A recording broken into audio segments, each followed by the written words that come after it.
Okay, and we're back. Excellent, excellent, excellent. Hey, Neff, adds the bane of all readers. You're not wrong, Neff, you're not wrong. But, that's the price you have to pay to have cute emotes. You want to share some cute emotes with people, then you have to be an affiliate or higher. So, wah wah. Let's see. We are returning to Robin Hood today by Paul Creswick. If you're new here, hello, my name is Vexing Cat. I primarily read classic literature, poetry, and occasionally do gaming streams. Speaking of gaming streams, I will be gaming on Friday for the first time, and I don't even know how long, but I'm pretty excited about it. I haven't played a video game on stream in at least a couple months, unless you're counting D&D, which I don't. I think tabletop roleplay games are not necessarily video games. But I ramble, as is usually the case. Yeah, a Friday game stream. I thought that would be kind of fun. I'm playing Gris, which, if you're not familiar with the game, it is this incredible. Let me grab that 1 second.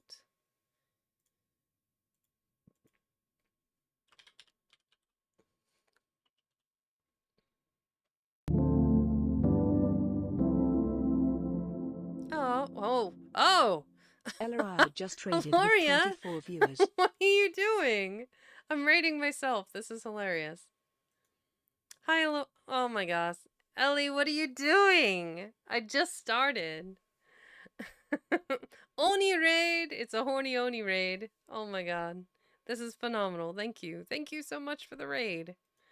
I am just getting started here, and I was going to talk about Gris, which is the game that I'm going to be playing on Friday, which, grab open image in new tab. This incredible game. Hey, Wild! Jay the Dark Elf, welcome in. Thank you for the follow. _dark_elf just followed. I am Vexing Cat.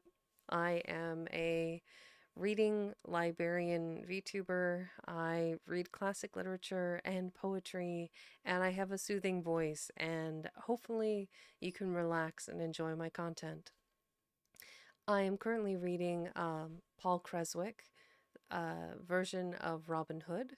So here's the cover for that. Also, thank you, Hunter. Hunter567. Thank you. Hunt3R567 just followed. Yeah. I try to provide a calming atmosphere and relaxing content. So while I'm reading, feel free to grab a snack, hydrate, be sure to take care of yourselves. I don't know how long you've been streaming. I know I was watching for like the last 2 hours, so at least that long. But yeah, welcome in everybody. Thank you so much for checking me out and coming with Loria on her raid. So for those of you not familiar with Loria that are watching previously, Aloria is this absolutely gorgeous Oni VTuber, variety streamer from Underrealm. Here, let me give you a shout out real quick so you can check out her content. The salmon dinner. Oh, your old model. Oh, I did like the kimono. Okay, he likes field snacks. Of course he does. Of course he likes field snacks. Cheese. It's still good. It's still good. We love the cheese redeem. 10 out of 10. That is your old model, but it is still beautiful. Just like you and your personality. Absolutely gorgeous. Okay, I am going to get started on chapter 25 today. We're going to read 25 through 30, and then that'll leave us 4 for Wednesday. The old model flashbacks. I know, I'm not really sure why that website pulls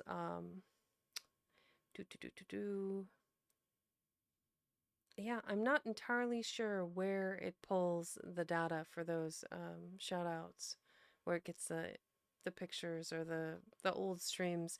I know Panda had a Panda had a like a face cam stream and he's like, I thought I got rid of all of those. So I don't know where it's pulling it. They do. It does seem like it's always using an old clip, so I don't know where it's pulling the data from. Yep, it pulls not from the clips of the channel, but clips others make. It's true. It's true. So if somebody else has it saved from like a year ago, and it could very easily be picked as a random choice. But yes, I am going to be playing Gris on Friday, one of my few gaming streams. I haven't done this particular game before on stream. I've only played a little bit of it, but it's beautiful. Not a lot of speaking, so it's going to be a quieter stream, except for when I'm commenting about how gorgeous everything is. But yes, so today we're starting with chapter 25 and going to chapter 30. And then we will wrap up and find somebody else to raid and enjoy their content. So, welcome in, raiders. Thank you for the follows. Thank you for following Aloria into my stream. And I hope you can enjoy the book and the story. Okay, we are on chapter 25 of Robin Hood and His Adventures by Paul Creswick.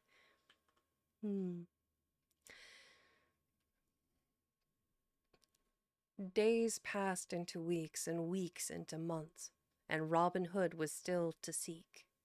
The sheriff waged on intermittent warfare with him, scoring a few minor successes.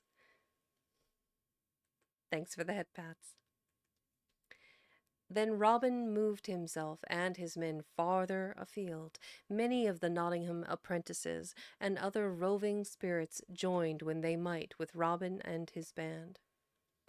Arthur Outland, the tanner, who had so nearly won the sheriff's prize, had often in these days envious thoughts for the outlaws in their free life.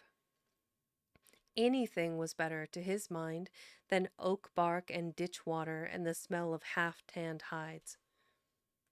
By the way, tanning hides stinks horribly. Also, he was ambitious to beat Robin at his own game. By dint of perseverance, Arthur had once come very nigh to emulating that masterly feat of archery by which Robin had wrested the purse of gold and the Arab horse from him. Vastly elated at the promise of success, the tanner had flung down his trade and had marched off towards Barnesdale. Armed with his bow and a long pike staff, he strode across the close turf, browning now under an August sun, and was soon far away from the high road and the small protection it afforded. He espied a herd of deer, and prepared himself to shoot one of them. Just as his bow was bent, Robin came out of the bushes on his left hand, and, not noticing the tanner, the young outlaw began to move stealthily round to the windward side of the beast in order that they might make a fairer mark for his arrows. "What makes you here so like a thief, gossip?" inquired Arthur Outland, arrogantly. "I am a keeper in this forest, and it is my duty to stay you." "Have you any assistance, friend?" Robin asked scarcely, glancing towards him, for it is not one man alone who will stop me." "Truly, gossip," cried Arthur, "I have no better assistant than the good oak Graf, but he will do all that I want. For your sword and your arrows I care not one straw. If I can get but a knock at your pole, you will ask me no further questions." Robin unbuckled his belt at this, and flinging his bow upon the ground, tore down a young sapling that was growing nearby. With his dagger he quickly lopped it into shape, and then strode up to the tanner. 8 foot and a half, and 'twill knock down a calf, sang Arthur, flourishing his staff still more. "And I hope it will knock down you." Robin spared him with Robin there we go. Robin sparred with him for a little, and then, making a sudden feint, bestowed such a blow on Master Bland that the blood ran down his cheek from his broken pate. But the tanner did not accept this favor without making some return, and soon was giving Robin as good as he gave. The wood rang with the noise of their blows, and the tanner laid on his strokes as if he were beating hides. "Hold your hand," cried Robin at last. "You have done enough, and I will make you free of these woods." "Why, God a mercy," said Arthur, "I may thank my staff for that, good fellow, not you." "Well, well, gossip, let that be as it may. But ere we continue, tell me your name and trade at the least. I fain would know who 'tis who hath beaten me so well." "I am a tanner, gossip," replied Arthur jovially now, "and by my soul, if you will come to my pits, I will tan your hide for naught." "In sooth, you have already done me that service," said Robin ruefully. "But hark ye, if you will, leave your tan pots and come with me. As sure as my name is Robin Hood, you shall not want gold or fee." "If you be Robin Hood," said Arthur, "then I am Arthur à Bland, and I have come to live with you and my cousin Little John in the free woods of Barnesdale. That is, if you will have me." "I have already given you freedom of the woods, and you shall see what welcome Little John can offer," answered Robin. "But tell me, friend, are you not that archer who so nearly won the sheriff's horse from me in Nottingham town?" The tanner acknowledged himself to be the man, and since Robin put it so handsomely to him, he forgot all his hard thoughts about the defeat. They joined hands in friendship, and went together to find Little John, who seemed right glad to find his cousin ready to join the band. The day was spent in the usual free and happy manner, and when time for supper came round with the dusk, Robin asked Little John for the name and style of their guest at supper this night. "For," said Robin, "you must have got me at least a bishop, a baron, or a knight, or some squire from the north country to meet our new comrade tonight." "We have no guest, master," answered Little John regretfully. "Then have I no stomach for my supper," Robin cried. "Go you at once, Little John, and you, Stuteley, and you also, Much, and find us such a guest, worthy of our company, and well able to pay for the pleasure of it." "Where may they find so desirable a man?" asked little Ferret Midge eagerly. "Go into Watling Street," Robin told them. "At this time of year there are many people passing that way." "May heaven send us a guest speedily," said Arthur à Bland, "for I am growing wondrous hungry." The three outlaws started off at once, and in high spirits, the adventure being one much to their liking. They had scarcely watched the great high road known to all as Watling Street, and which runs from Dover in Kent to Chester town, for many minutes, when they espied a knight riding by in a very forlorn and careless manner. One foot was in the stirrups, the other out. His visor was raised above his eyes, and his face was pinched and woe-begone. Little John approached the stranger and bade him stay, for who can judge of a man's wealth by his looks? The outlaw saluted the knight courteously, and informed him that his master was fasting, having waited supper for him a full 3 hours. The knight reined in his sorry steed, and glanced toward his questioner with lack-luster eye. Little John repeated his speech. "And who is your master?" asked the knight then. "None other than Robin Hood of Barnesdale," Little John returned, laying his great hand on the knight's bridle. "He bids us speed you to the feast." Seeing the other two, the knight shrugged his shoulders. "'Tis clear that this is an invitation which will brook no refusal," he said. "So I will go with you, friends." When they returned to Barnesdale, Robin saluted the knight very magnificently, and his horse having been cared for, all sat down to a plentiful supper of venison, pheasants, and various small birds. Oh, while it's still in my mind, I added two redeems that you guys can check out. So if I say something that you approve of or something you disapprove of, there are two redeems now. Here, let me... Oh, Siren Zombie Maid, thank you for the follow. Siren Zombie Maid just followed. I approve. Ah, it's just Debbie approves. Yep, there you go. That's what that looks like. Thanks, Debbie, for the test. Hey, that's me. It is. It is you, Debbie.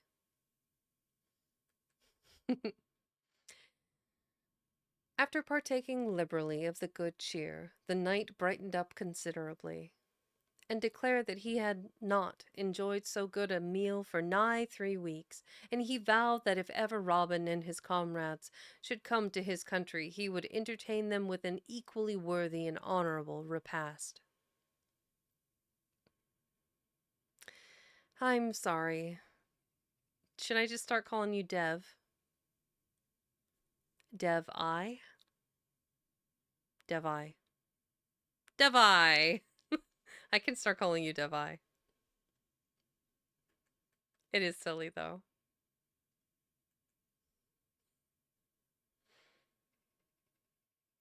This was not, however, the exact payment which Robin had intended. He thanked the knight before, and reminded him that a yeoman like himself might hardly offer such a supper to a knight as a gift of charity. I have no money, Master Hood, nevertheless, answered the knight frankly. I have so little of this world's goods, in sooth, that I should be ashamed to offer that which I have.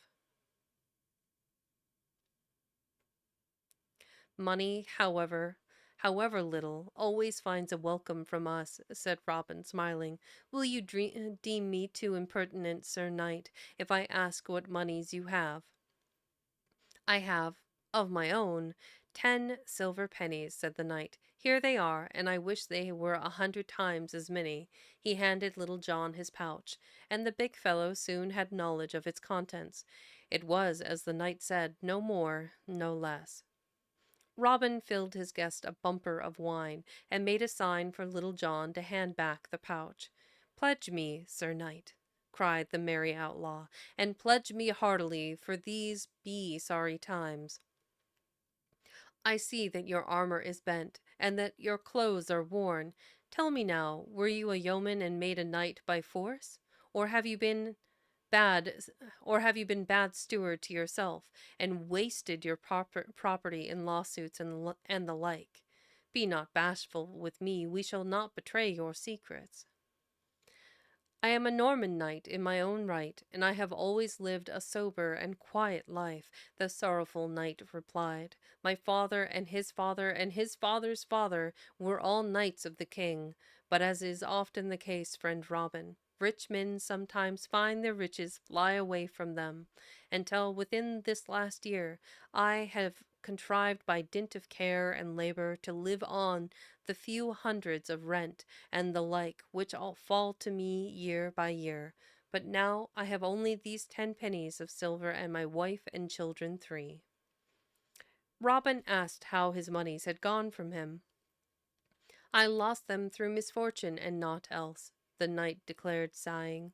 I have a son, a good youth, who, when he was but 20 years of age, could play prettily in jousts and tournaments and other knightly games. He had the ill luck to push his sports too far, and did kill a knight of Lancashire in a battle outrance. To save my boy, I had to sell my lands and mortgage my estates, and this, not being enough in the end, I have had to borrow money from my lord of Hereford. A most worthy bishop, said Robin ironically. I know him well. Does he? Doesn't he, though? Oh, my goodness. He seemeth to be a hard man in law, said the knight, and since I cannot pay him the 400 pieces, he has promised to foreclose his mortgage on our home. Have you not any friends who would become a surety for you, Sir Knight? Queried Robin thoughtfully. None. My friends have fallen away from me in mine adversity as leaves from an autumn tree. Fill your goblet again, Sir Knight, Robin commanded, and he turned to whisper a word in Marian's ear. She nodded and beckoned Little John and Much the miller to her side. Here is health and prosperity to you, gallant Robin, the knight said, tilting his goblet, and my best thanks for your cheer. Would that I might make better recompense. The two outlaws, with Mistress Marian, had now consulted the others, and all seemed to be agreed. Warrenton, as treasurer to the band, was sent into one of the inner caves, and presently returned bearing a bag of gold. He counted it out before the knight, and there were 4 times 100 gold pieces. Take this loan from us, Sir Knight, and pay your debt to the bishop, Robin told him. Nay, no thanks. You are but exchanging creditors. Mayhap we shall not be so hard on you as was the Christian bishop. Yet again we may be harder. Who can say where human nature is concerned? Much now appeared, dragging a bale of cloth. The knight should have a suit worthy of his rank, master, do you not think? Measure him 20 ells of it, Robin ordered. Give him your Arab horse also, whispered Marian. It is a gift which will come back to you fourfold, for this is a worthy man. My father doth know him well. So the horse was given also, and Robin bade Arthur à Bland ride as esquire to the knight, to be good use and to fulfill his first duty as one of the band. The knight was sorrowful no longer. He could scarcely voice his thanks to them, and was nigh overcome when time for his departure came round on the following morning. God save you, comrades, said he, with deep feeling in his tones, and give me a grateful heart. We shall wait for you 12 months from today, ere here in this place, said Robin, smiling cheerfully, and then you will repay us for the loan of the gold. I shall return it to you within a year, replied the knight firmly, and so sure as I am Sir Richard of the Lee, the money shall be returned, with interest beside. Look for me in the early days of March, friends, for then I expect to have good news of my son. Then, or later, Sir Knight, as you will, said Robin. My goodness, welcome in, raiders. Hello, Fallen. Welcome in. I guess technically I rated myself again. Oh, this happens. I watch all of you and then you watch me. That's a nice reciprocity. I thank you. Thank you for rating in with everybody, and for those of you not familiar with Fallen, Fallen is another amazing thespian. After all that book guessing, you're right. You were guessing the books on Goodreads. Those were fun. Do a shout out to @Fallen Thespian. So Fallen is an amazing actor variety streamer, and let's see what content the shout out gets for you. There we go. I do want to, and I am a little bit nervous about it, but I do want to do Faunstein. Couple more neuromods, and I think there's weapon upgrades in there. Was that the one with the weird energy blobs? Oh no. Oh no. Oh no. Rest in peace, Fallen. Whoopsies. Oopsie daisies. Yes. But Fallen, amazing streamer, 10 out of 10, would recommend. If you guys haven't checked them out before, I definitely recommend them. You know, you're not wrong. Thrown a canister, maybe accidentally thrown a barrel in Baldur's Gate 3 that exploded on impact. You never know. Mistakes happen. It's like, oh yeah, I'm going to throw this thing, or I'm going to climb this and drop something that I'm not supposed to, and it explodes. Was playing some Baldur's Gate this weekend, and yeah, I shot a person and then they exploded, and then it ricocheted and hit a barrel that also exploded and then caused some of my party that was on a bridge to fall into the ground. So, whoopsies! Mistakes are made.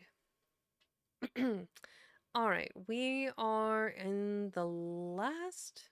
Yep, the last sentence of the last page of this chapter. Then or I lost my train of thought. Universal Hat, thank you for the follow. Universal Hat just followed. Let's see here. Then or later, Sir Knight, as you will, said Robin. Okay, now I'm at a good spot that I can jibe. Hello. Hi, I am Vexing Cat. I am a classic literature and poetry reading streamer. I primarily do those, and I occasionally play video games. I am currently reading Robin Hood and His Adventures by Paul Creswick, and this one's been illustrated by N.C. Wythe. Um, by the way, if you're not familiar with N.C. Wythe's work, it's pretty cool. He is actually he studied under Howard Pyle, who wrote the 1887 version of Robin Hood. Let me grab a couple of the paintings here. So this is one of the first paintings from the book. This is where Robin, accompanied by his mother, Eleanor Fitzooth, are headed to Nottingham for the first fair of Robin's life. Obviously, much time and many adventures have occurred since then, but yeah, that was a really cool part of the book, getting to see the young adventures of Robin. Okay, let's see. Close that, minimize that.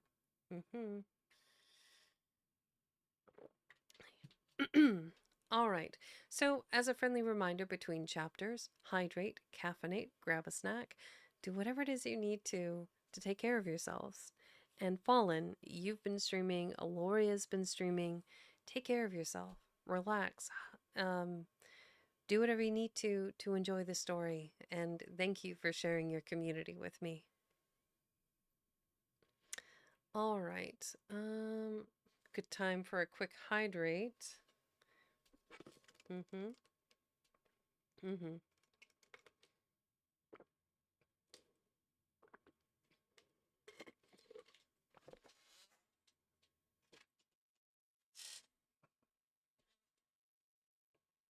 Okay. We are gonna crack open a ginger ale. Extra C. So this brand of ginger ale is by Reed's. It's extra gingery, and it is quite possibly the most ginger ale I've ever tasted. It actually is a bit on the back end spicy, like eating raw ginger. Oh, it makes my nose tickle. My goodness. All right, we are on chapter 26. Whew. Yeah, something you can take a sip of and then grimace at. You're not wrong. And Fallen, I'm not sure if you can get it out your way, but I will send you a shot of it.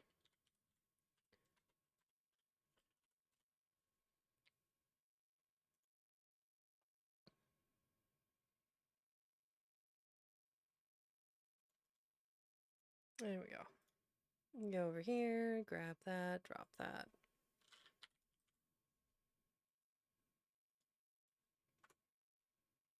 You should definitely give that a try. So the one I'm drinking right now is the extra ginger, which I think they have a picture of.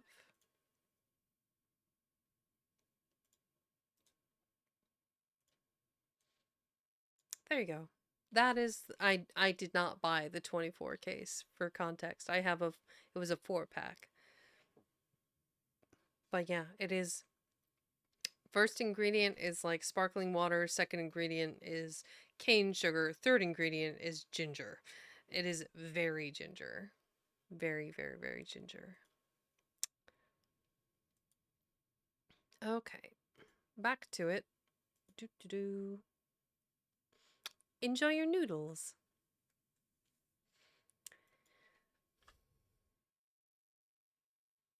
Chapter 26. The sheriff having failed to ensnare Robin Hood, and Master Simeon having done so little better, it became clear that a more wise person than either must attempt the business. The demoiselle Marie had recovered from her fit of anger, and announced her intention of showing them both how such an affair should be approached. To this end, she employed herself in archery and won some accomplishment in the sport.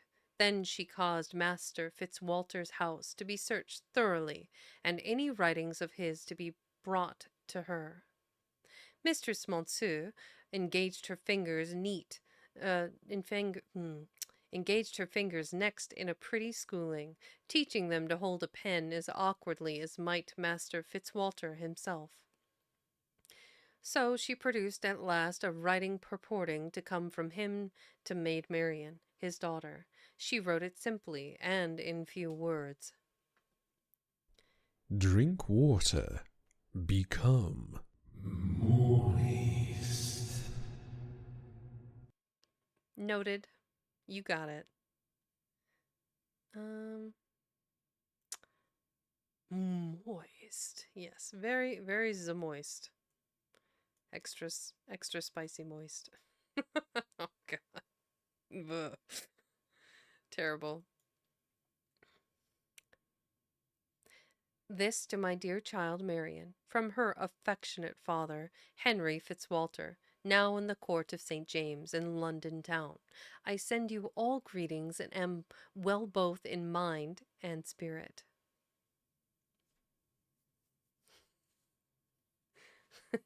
I will. I do. Yes, very moist. I am hydrated. Yes.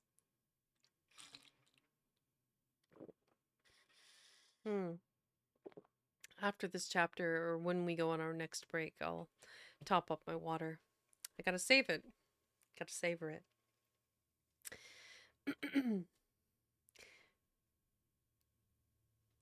I send you all greetings and am well both in mind and spirit.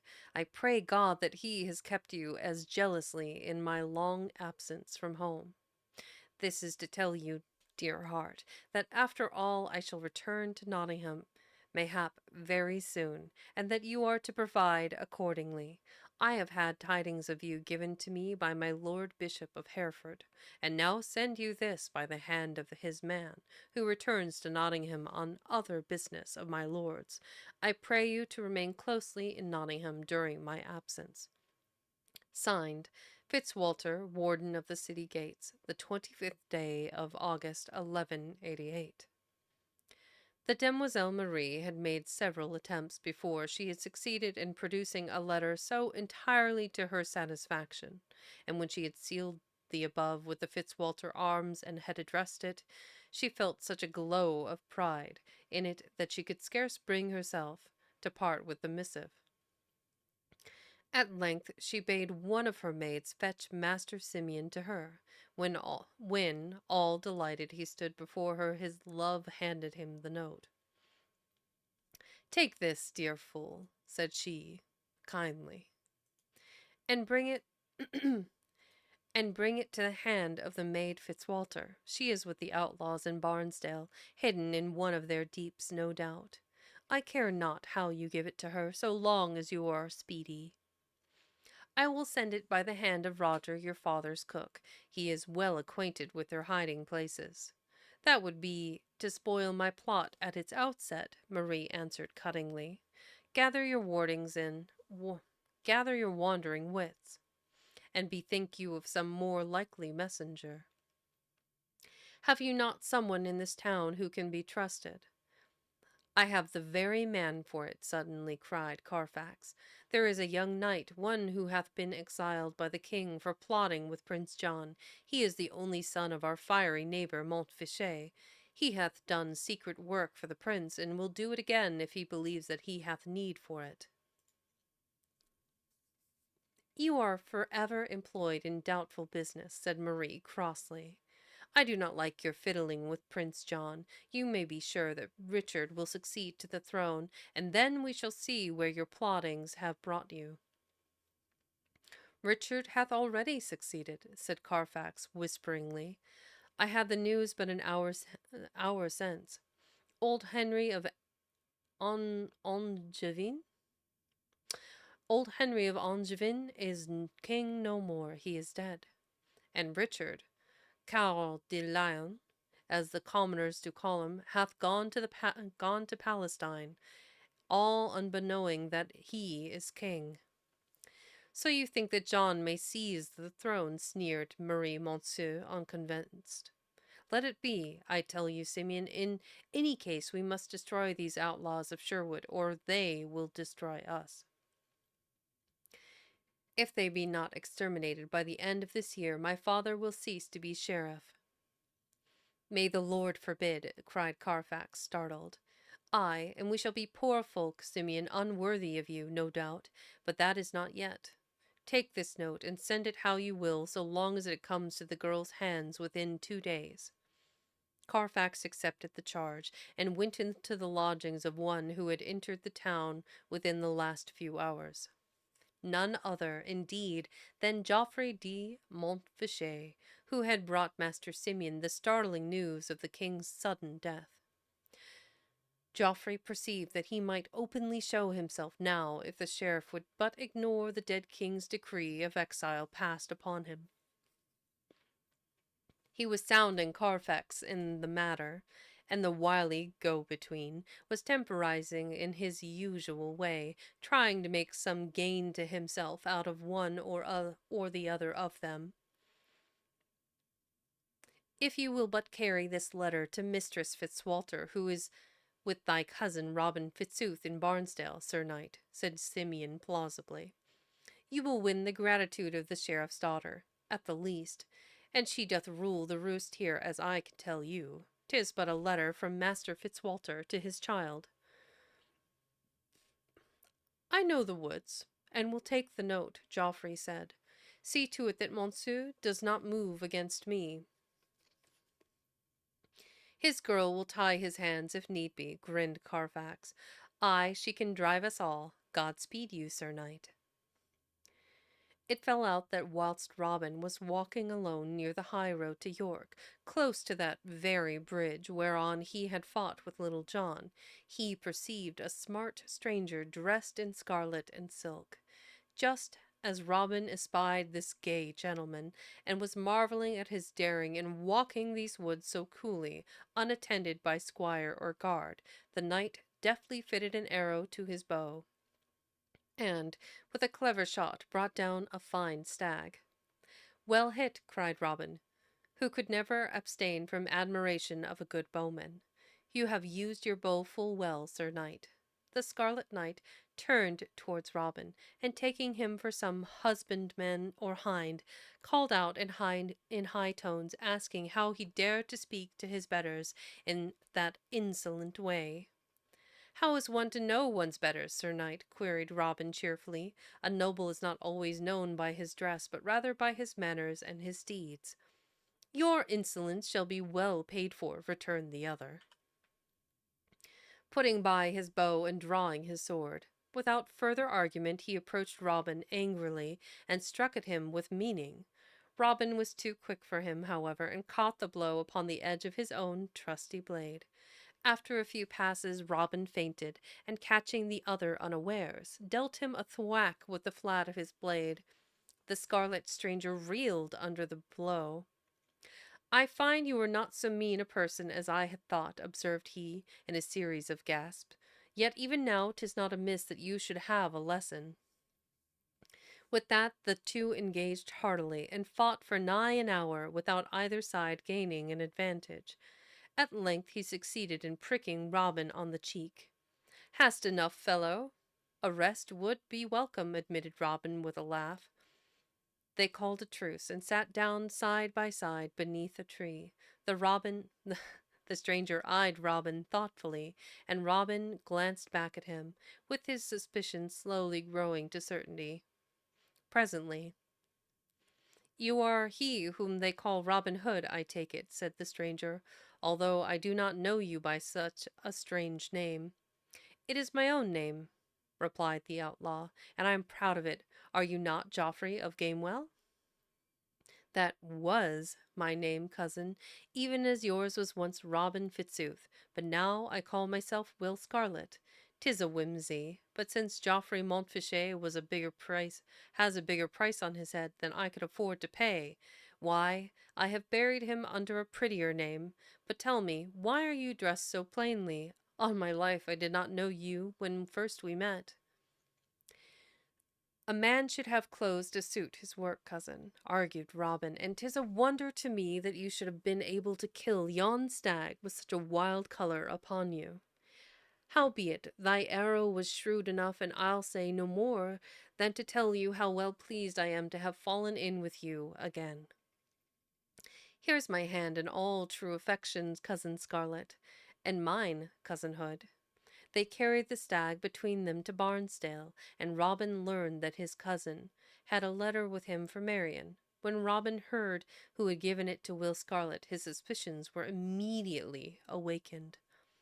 "However, let us give Marian the letter and see what she may think upon it," he observed. "There cannot be much harm in that." Thus did Mistress Monceux succeed admirably in the first part of her scheme. Soon as Marian had had her letter, she was all agog to go back into Nottingham. She showed the scroll to Robin, and though his heart misgave him, he could hardly say her nay. No doubt as to the genuineness of the letter occurred to Marian. She knew her father's peculiarly awkward handwriting too well. Certainly the phrasing of it seemed a little too easy for so plain a man, yet since he had been so long in London, he had, of course, acquired court ways. On the 3rd week in September, Marian determined to return to her old home, and take the risk of any treachery. "Allan, Adale, and Fennel shall go with you, dear heart," said Robin. "Why not? They can appear as your father's guests." Close that, open that. "Why not? They can appear as your father's guests, and the 2 maids will help you keep house. Also, Warrenton shall go as Allan's man. I can be sure that these faithful ones will guard my pretty love from all harm." "Am I indeed your pretty love?" asked Marian, in foolish happiness. "Are you sure that you would not have some other maid, to wit, the Demoiselle Marie? She hath an eye for you, as I know, for all she seemeth so much our enemy. Trust a woman for finding out another woman's secret." Mistress Fennel was not loth? Loth? That seems weird. That wasn't the first time that came up either.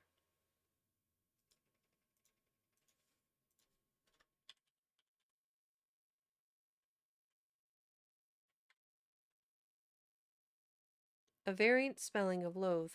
Okay, so it is still loathe, it's just spelled differently. The more you know, and knowing is half the battle. G.I. Joe. Mistress Fennel was not loath to leave the greenwood. In the summer months the life was none too bad a one, but now that September mists and rains were upon Barnesdale, the young wife shivered and complained.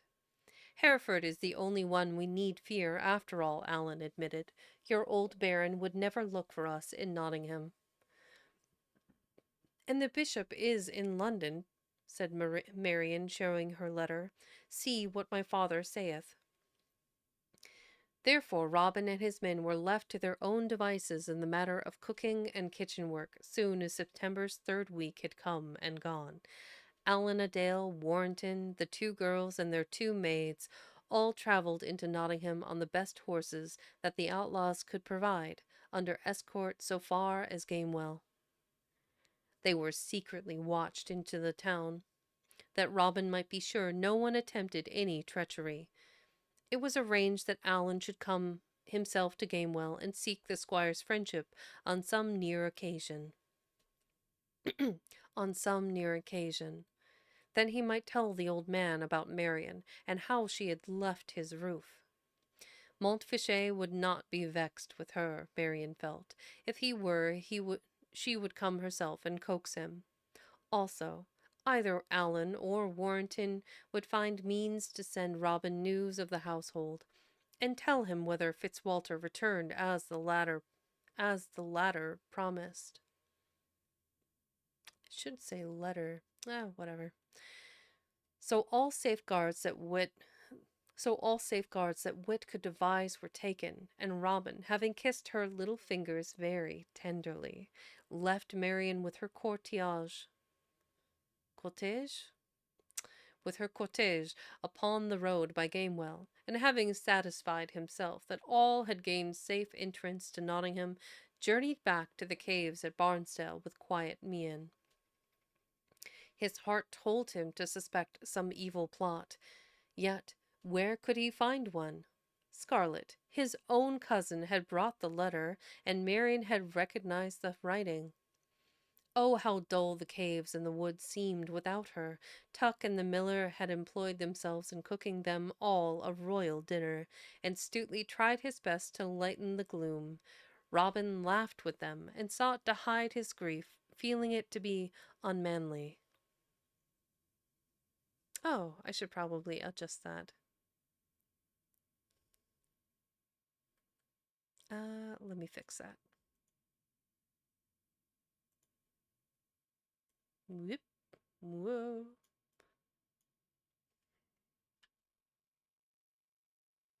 There. If that happens again, I approve of dinner. Yes, Alan. Oh, hey, Alan. Welcome in. Alan also is another new streamer, another reading streamer. Hide your feelings because they're unmanly. Is there any true combination? Yeah. We all need to stop that. A tear shed it would be helpful for all of us.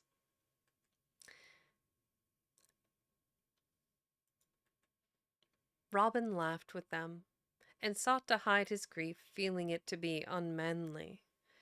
But never had he enjoyed a feast so little in the free woods as this one. Good food and good company he had, but not that with salt, but not that salt with which to savor them. A merry heart. Ah, poor Robin. Brave Sir Robin, Sir Robin. Oh wait, that's a different Anyway, we are between chapters. We're about an hour in per se. I'm going to try and read one more.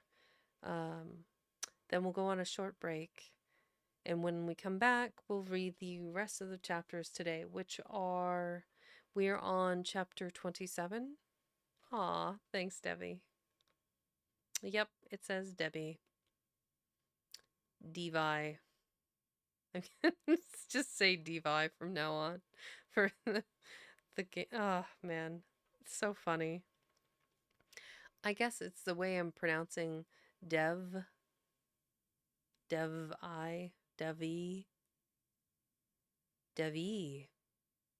Hey, I got it. I just need to be more V with it. Devi. Yeah. Amusing. All right, we are on to chapter 27 of, we're going to read to 30, so 27, 28, 29, 30. So after this one, this will be the third for today, we'll read this, go on a short break, and then hopefully we'll be unmolested by any more ads until the end of stream today. Because the less I have to make people watch, the happier I tend to be. So, friendly reminder, between chapters, hydrate, stretch if you need to. Yeah, I needed to. Oh, big stretch. Aw, head pats. All the head pats. Also, thank you for lurking, Bone Caller. I hope you're having a great day.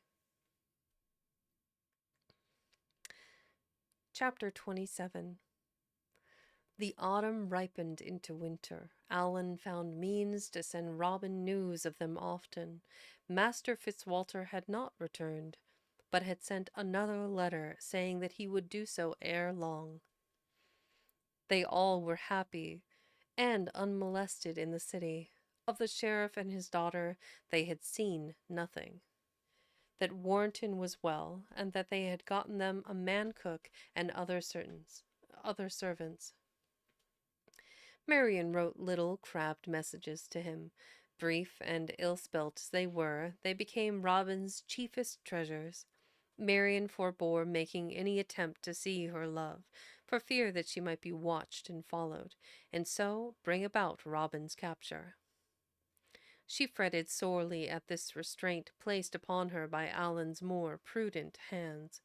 The Demoiselle Marie had made a miscalculation. She knew that presently Robin would seek Marian even in the lion's mouth. Then would come the day of the sheriff's triumph. The little house of the Fitzwalters was spied upon from within. No one but thought them of this new cook. Had Little John once espied him there, would have been a different tale to tell, however. He had offered his services to Warrenton at a small premium, saying that he had lost his last place with being too fond of his bed. He said his name was Roger de Burgh, and that he came of a good family. The wages he asked were so small, and he seemed so willing, and had been so frank as to his failing, that Marian bade him take up his quarters forthwith in her father's house.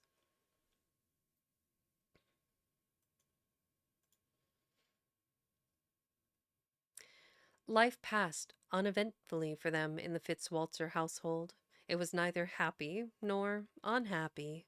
Mistress Fennel found it vastly more amusing than the draughty caves of Barnesdale. But then Mistress Fennel had her dear, and Marian had not. She was vaguely disturbed at her father's lengthened absence. Surely he should by now have determined where he would live, Nottingham or London. The months crawled on, and Christmas came and went. Marian was still tied to Nottingham streets, and Robin to Barnesdale woods. This state of inactivity had told much upon the Greenwood men, upon Little John most of all. At last the big fellow fell out with Friar Tuck, and began to grumble at everyone in turn. Robin, in despair, bade him go into Nottingham to see how the land lay there. If you must be breaking someone's head, Little John, let it be one of our enemies who shall suffer. But have a care, for your tongue is as long as your body. Choose a cunning disguise, therefore. I will go as a beggar, said Little John, brightening up at the prospect of adventure. For a beggar may chatter as much as he will, 'tis part of his trade. So, clad all in rags and bent double as though with age, Little John went forth from their caves upon a February morning. He supported himself with a stout oak staff. Click the wrong thing. And carried two great bags upon his shoulders. One held his food, and the other was to be refuge for anything of note that he might find left about, such as sheriff's plate, to wit, or a bishop's valuables. He encountered four fellows of the like profession near by Nottingham North Gate. One was dumb, another blind, the other two halt and lame. "Give you good morrow, brothers," said he in a gruff voice. "It's my fortune that brings me to you, for I am in sore need of company. What is there a-doing in Nottingham since the bells be ringing a-merrily? Are they hanging a man or skinning a beggar?" "Neither one nor the other, you crooked churl," replied one of the crippled beggars.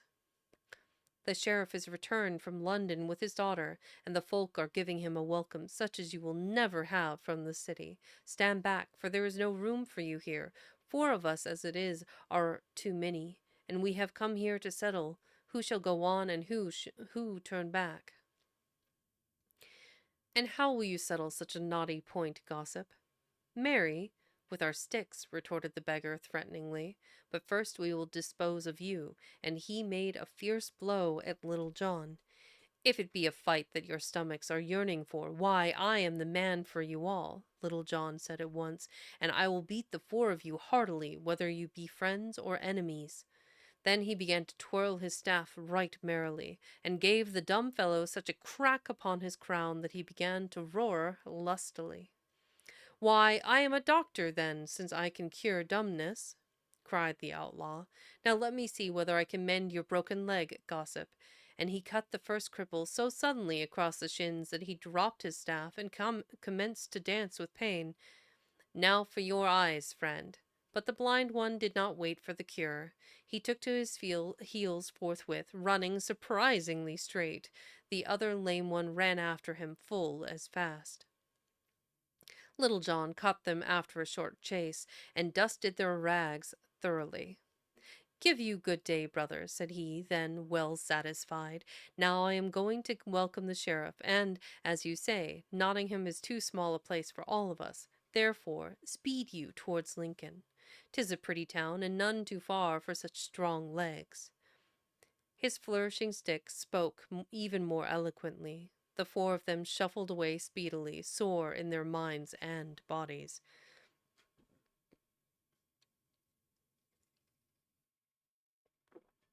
Oh, it's spicy. Ooh. Nottingham was gay indeed. The sheriff had returned from London, where he had been in order to gain more time for the capture of Robin Hood and his men. His daughter had complete faith in her scheme. It was bound in the end to be successful. Be patient, and all will be well, she told her father. But Christmas was the end of the time which Prince John had allowed Monsieur for Robin's capture. Therefore, both the sheriff and his daughter had journeyed to court to see what instruction had been left, and whether they might not get the time extended. They contrived by spending much money in bribes and in giving grand entertainments to achieve their ends. King Richard was away in the Holy Land. Prince John was well employed in stirring up the barons to espouse him as king while there was such an opening. There was thus no actual monarch, and none in the court to care much about the sheriff or Robin.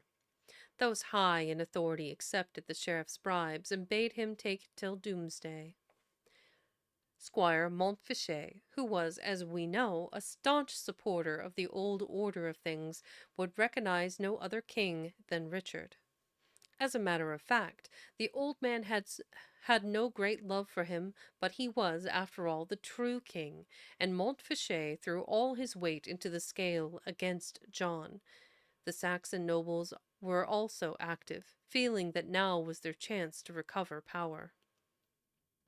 So Monsieur and the demoiselles saw for themselves that they had nothing to fear from the court at any rate. They had stayed and enjoyed themselves in the city, and the sheriff was able to make himself presently very useful. The Princess of Aragon, one of the court beauties, had need of an escort to York. She was going there to be married, much against her royal will, to one of the great Saxon notables. There was an arrangement made by the Richard party in the hopes of winning the Saxons to themselves, as against John, who had already Salisbury, Debray, and the cunning Fitzurse upon his side. Not at all, pumpkin pie. I am well aware at how soothing I sound, and if you fall asleep, that is perfectly okay. Enjoy the stream, and rest your eyes, and enjoy the story.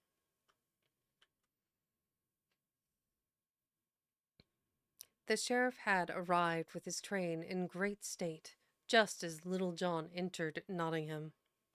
The outlaw came in by the north gate as Monsieur, proud of escorting the pretty princess, entered by the south. Nottingham was gay with bunting and flags, and the bells were ringing noisily. It was a royal procession, and soon as Little John was able to join with it, his bag began to swell rapidly. Many a pocket did his sharp knife slice away from the side of unsuspecting wealthy citizens. Well, he did bring 2 bags, one for dinner and one for such valuables as he could acquire.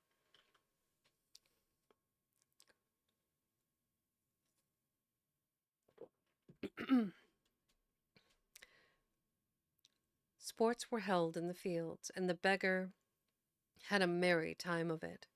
Towards nightfall, his bags were both filled, and he began to think it about time to attend to the commissions which Robin had laid upon him. This was to convey a letter to Marian, and to discover how Allan a Dale and his little wife were faring. Little John shuffled with his bags along the narrow streets until he came to the house. He began to cry his wares, calling out that he was ready to change new goods for old ones, that he would buy old clothes and give good money for them. Marian and the rest had, however, gone to see the sights, for there were to be illuminations. Only Roger, the cook, had been left in charge, and he, having glanced once at the noisy beggar, angrily bade him be gone.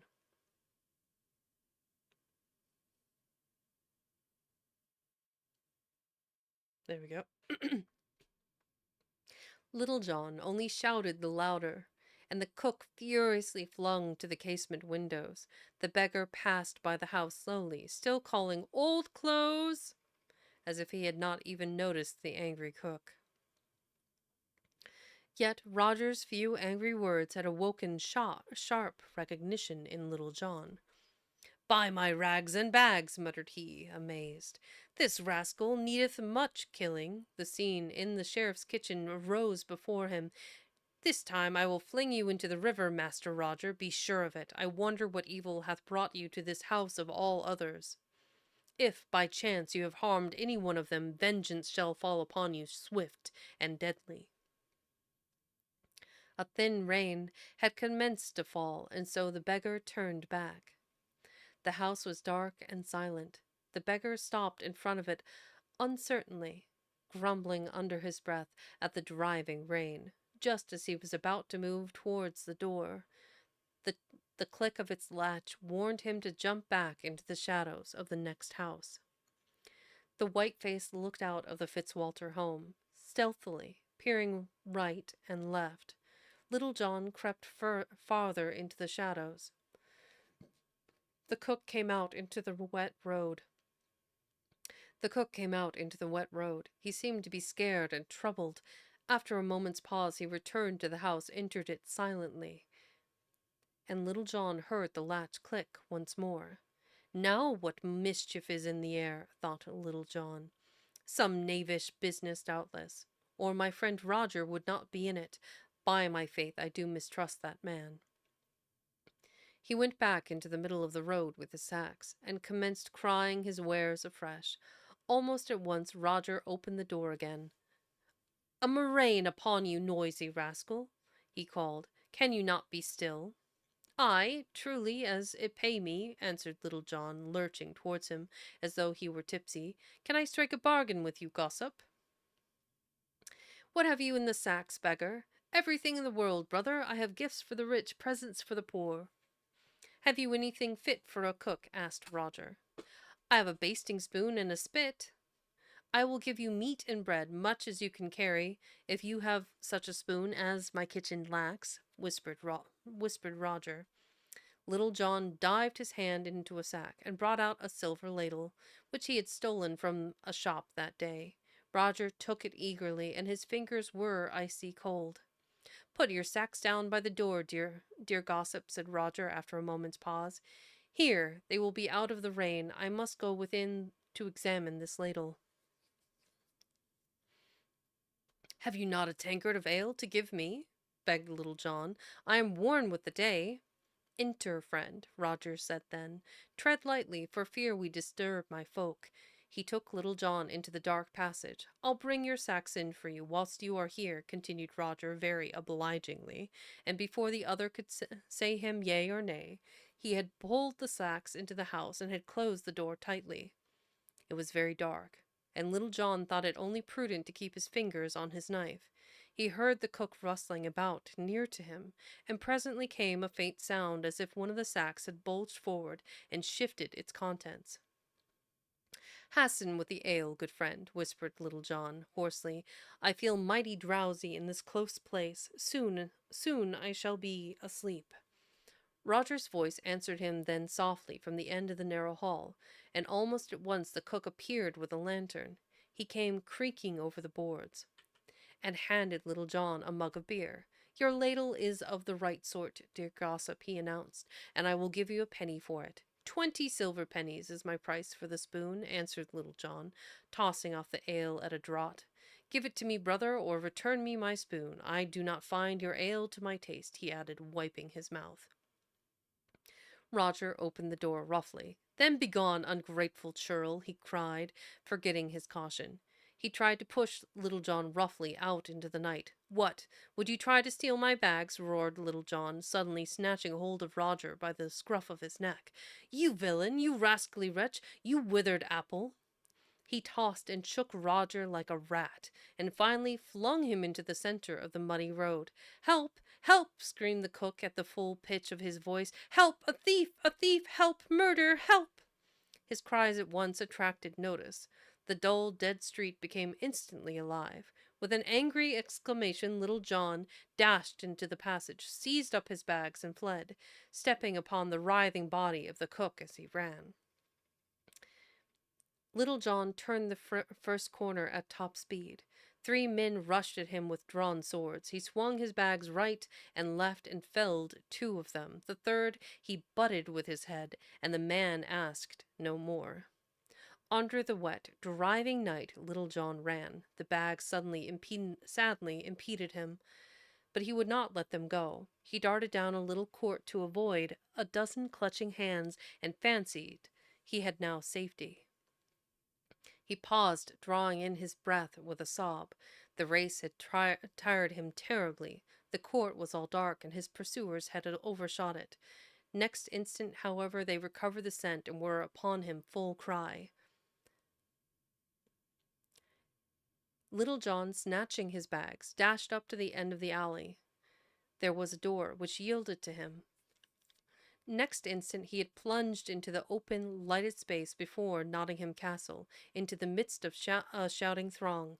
The illuminations had been a success, owing to the rain, but they gave enough light to achieve Little John's undoing. The beggar was seized, and his bags were torn from him, just as those other pursuers sprang out through the alley.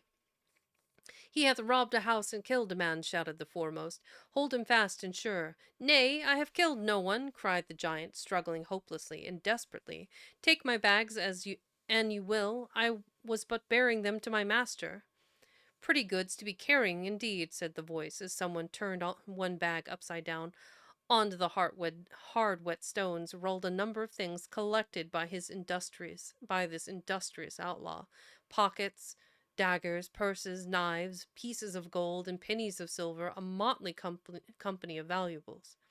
"They are my master's," panted Little John furiously. "Let them be." "See what he hath in the other sack," cried another. "He seemeth to have robbed our butchers also." The sack was opened, the contents laid bare.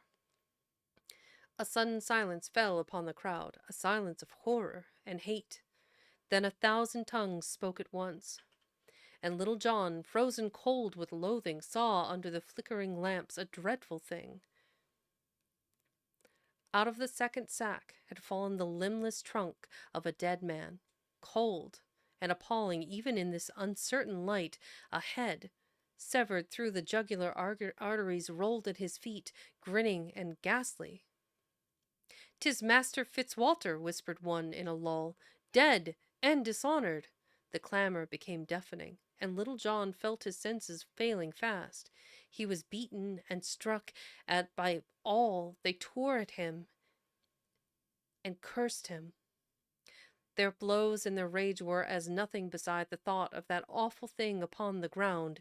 The crowd and the lamps reeled and swam before the outlaw's eyes and became blurred. But the grim vision of that dreadful body became plainer and plainer to him. It assumed terrible proportions, shutting out all else. Oof. Big oof. Big, mighty, super oof. I can't believe. Oh, poor Marion. That's gonna be rough. Okay. We are 3 chapters in, and I am going to pause here for a short break so I can use the restroom and refill my water, because in one and out the other. I have finished the bottle and I now need to use the ladies' room. So, everyone hold tight. I will be back very shortly. We'll do a quick ad break, and then when I come back, we'll get started on the next 3 chapters. So, I will see you soon. Be right back.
And we are back.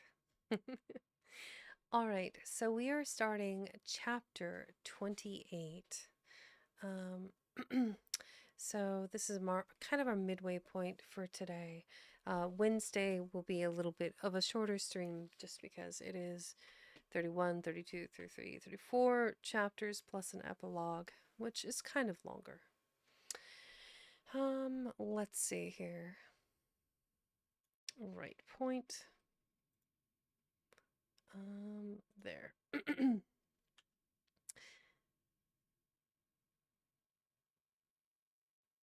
Yeah, I try to, because if I'm gonna be gone anyway, might as well do the ad then. And it's kind of annoying for new people, but I try to stream like 15 to 20 minutes early to get a couple of ads out of the way back to back.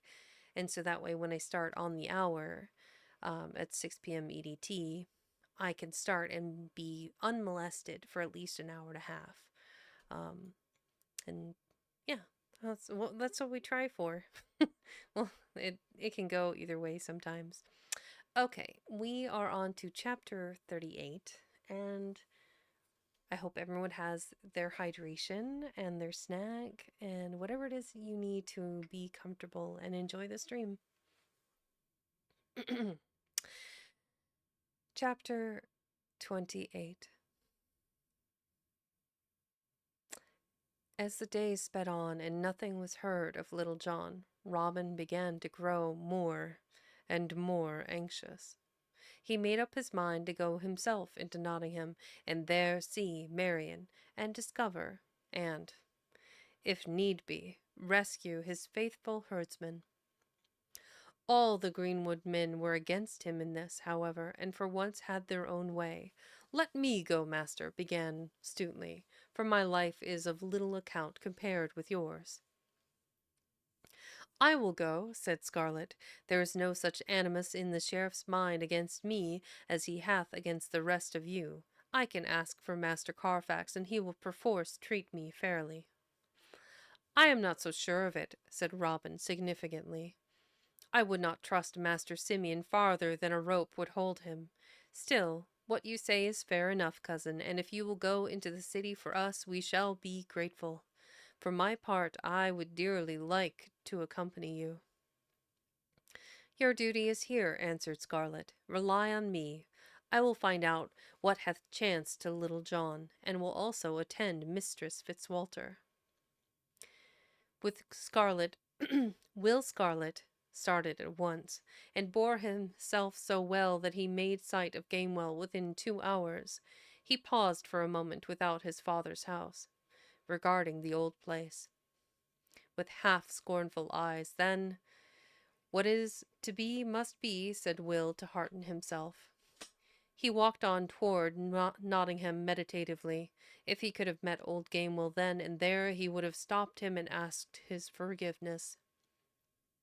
'Twas in the morning, the sweet, fresh morn, in the happy woods wherein birds fluttered and sang tenderly, and the peaceful deer fed placidly on the close grass of the glades. This sylvan picture was disturbed rudely for him. A stag, wild and furious, dashed out suddenly from amongst the trees, scattering the does in terrified alarm. The vicious beast eyed Will in his bright dress, and lowering its head, charged at him furiously. Will nimbly sprang aside, and having gained shelter of an oak, scrambled hurriedly into its branches. The stag turned about and dashed itself at the tree. "Now am I right glad not to be in your path, gentle friend," murmured Scarlet, trying to fix himself on the branches so that he might be able to draw an arrow. "Sorry indeed would be anyone's plight who should encounter you in this black humor." Scarcely had he spoken when he saw the stag suddenly startle and fix its glances rigidly at the bushes to the left of it. These were parted by a delicate hand, and through the opening appeared the figure of a young girl. She advanced, unconscious alike of Will's horrified gaze and evil fury of the stag. She saw the beast, standing as if irresolute there, and held out her hand to it with a pretty gesture, making a little sound with her lips as if to call it to her side. "For the love of God, dear lady," cried Will, and then the words died on his throat. With a savage snort of rage the beast had rushed at this easy victim, and with a side blow of its antlers had stretched her upon the ground. It now lowered its head, preparing to gore her to death. Already its cruel horns had brushed across her once. A piteous cry rang through the woods. Will set his teeth and swung himself to the ground noiselessly. Then he quickly dropped to his knee and was aiming his shaft whilst the stag was making ready for a more deadly effort. Will's arrow struck it with terrific force full in the center of its forehead. The stag fell dead across the body of the fainting maid. Will Scarlet had soon dragged the beast from off the girl and had picked her up in his strong arms. He bore her swiftly to the side of one of the many brooks in the vale. He dashed cool water upon her face, roughly almost, in his agony of fear that she was already dead, and he could have shed tears of joy to see those poor closed eyelids tremble. He redoubled his efforts, and presently she gave a little gasp. "Where am I? What is it?" "You are here, dear maid, in the forest of Sherwood, and are safe." She opened her eyes then and sat up. "Methinks that there was danger about me and death," she said wonderingly. Then recognition shone in her face, and she i- incontinently began to bind her fallen hair and tidy her disordered dress. "Is it you, indeed, Master Scarlet?" she asked. "Aye, 'tis I." "And thank heaven in time to do you a service." Will's tones were deep and full of feeling. "I am always in your debt, Master Will," she said, pouting, "and now you have me at a grievous disadvantage. Tell me, where have you been, and why did you leave Cousin Richard in France?" "Once I had no safety there," replied Will, with meaning, "neither for myself nor for my heart. As for my leaving Richard's court, why, foolishly, I would be always where you are."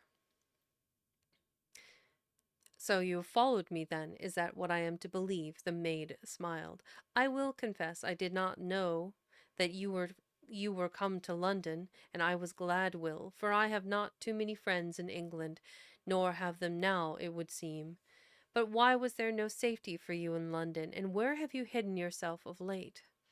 "There is a price upon my head. I am in exile. You know me as Will Scarlet, but in sooth my name is not so Saxon." "I hate the Saxons," said the maid pettishly. She had risen to her feet, but still was troubled about her tumbled hair. "I am to be married to one, and so have run away. That is why I am wandering in this stupid wood." "Call it not stupid.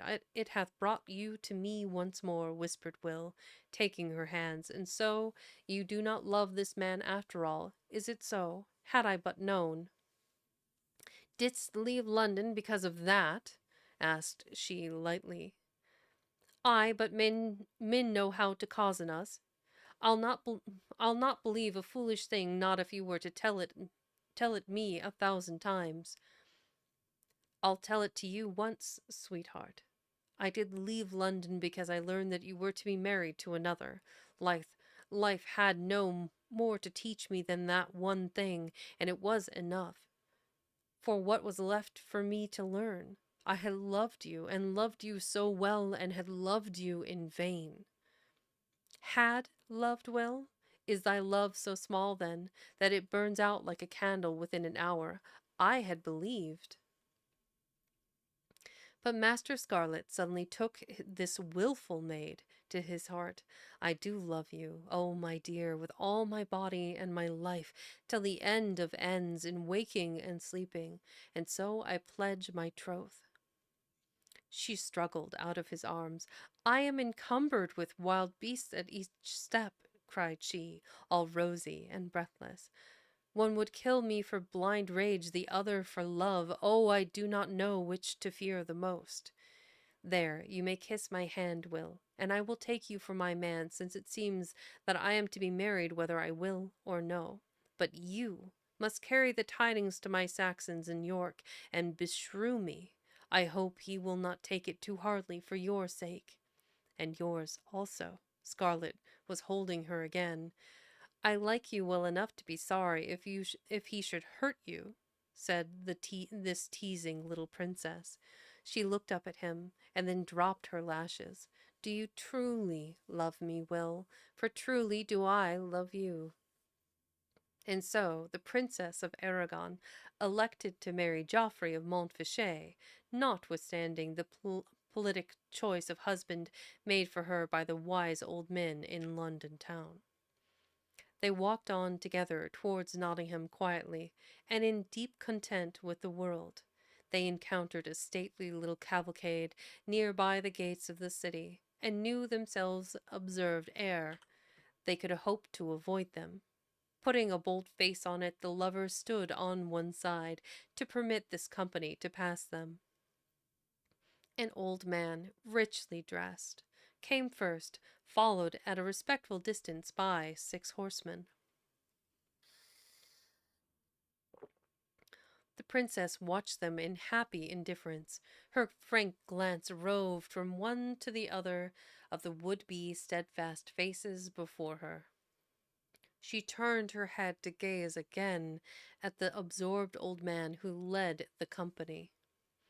She checked herself in a little exclamation and hastily averted her face. It was too late. The old fellow had been roused from his apathy. He reined in his grey horse and asked over his shoulder, "Who are these, Jacqueline?" The esquire, so addressed, at once rode forward, but before he could speak his master had discovered an answer for himself. He had fixed fierce eyes upon Master Scarlet and made a scornful gesture. "So 'tis you, Geoffrey, daring death now for the sake of some country wench. Ay, but you will end upon the gallows for sure." "I shall not ask you to pray at my bedside," retorted Scarlet bitterly. The princess suddenly whipped round. "Who are you, Sir Churl, to talk of gallows and the like to us? Hast come from a hanging thyself? There is one afoot in Nottingham, I mind me." It was now the turn of the old knight to exclaim, "Princess, you?" gasped he, in sheer amaze. He tumbled from his horse to the ground, and with old-fashioned courtesy knelt before her. She put out her hand for him to kiss. "Rise, Master Montfichet, I pray you. 'Tis not your place to kneel to me," she said with her little court smile. The other horsemen had dismounted and now stood apart from the trio. The princess was the first to speak, so soon as the old squire had risen. "Master Montfichet and Will Scarlet, pray let me make you known to each other," she said prettily. "This is Squire George of Gamewell, a good friend and honest adviser to me, although I do not always listen to him as I should." She laughed easily. "This is Master Will Scarlet, whom I have known both in France and now again in England. He hath but now saved me from a dreadful death." She paused, then added quickly and a little nervously, "My life is his, in short, Master Montfichet, and so I have given it to him. We are to be married and live in the greenwood. Therefore you are not to speak slightly of Master Scarlet in my presence." Consternation, astonishment, and gratification struggled together mightily in the squire's breast. "Geoffrey, you?" he said again. But this is beyond belief." "Therefore believe it," spoke the princess lightly, "for that will show you to be no common man." "Sir," said Geoffrey, kneeling before his father, "I pray you forgive both my rash words just now and all my seeming ingratitude.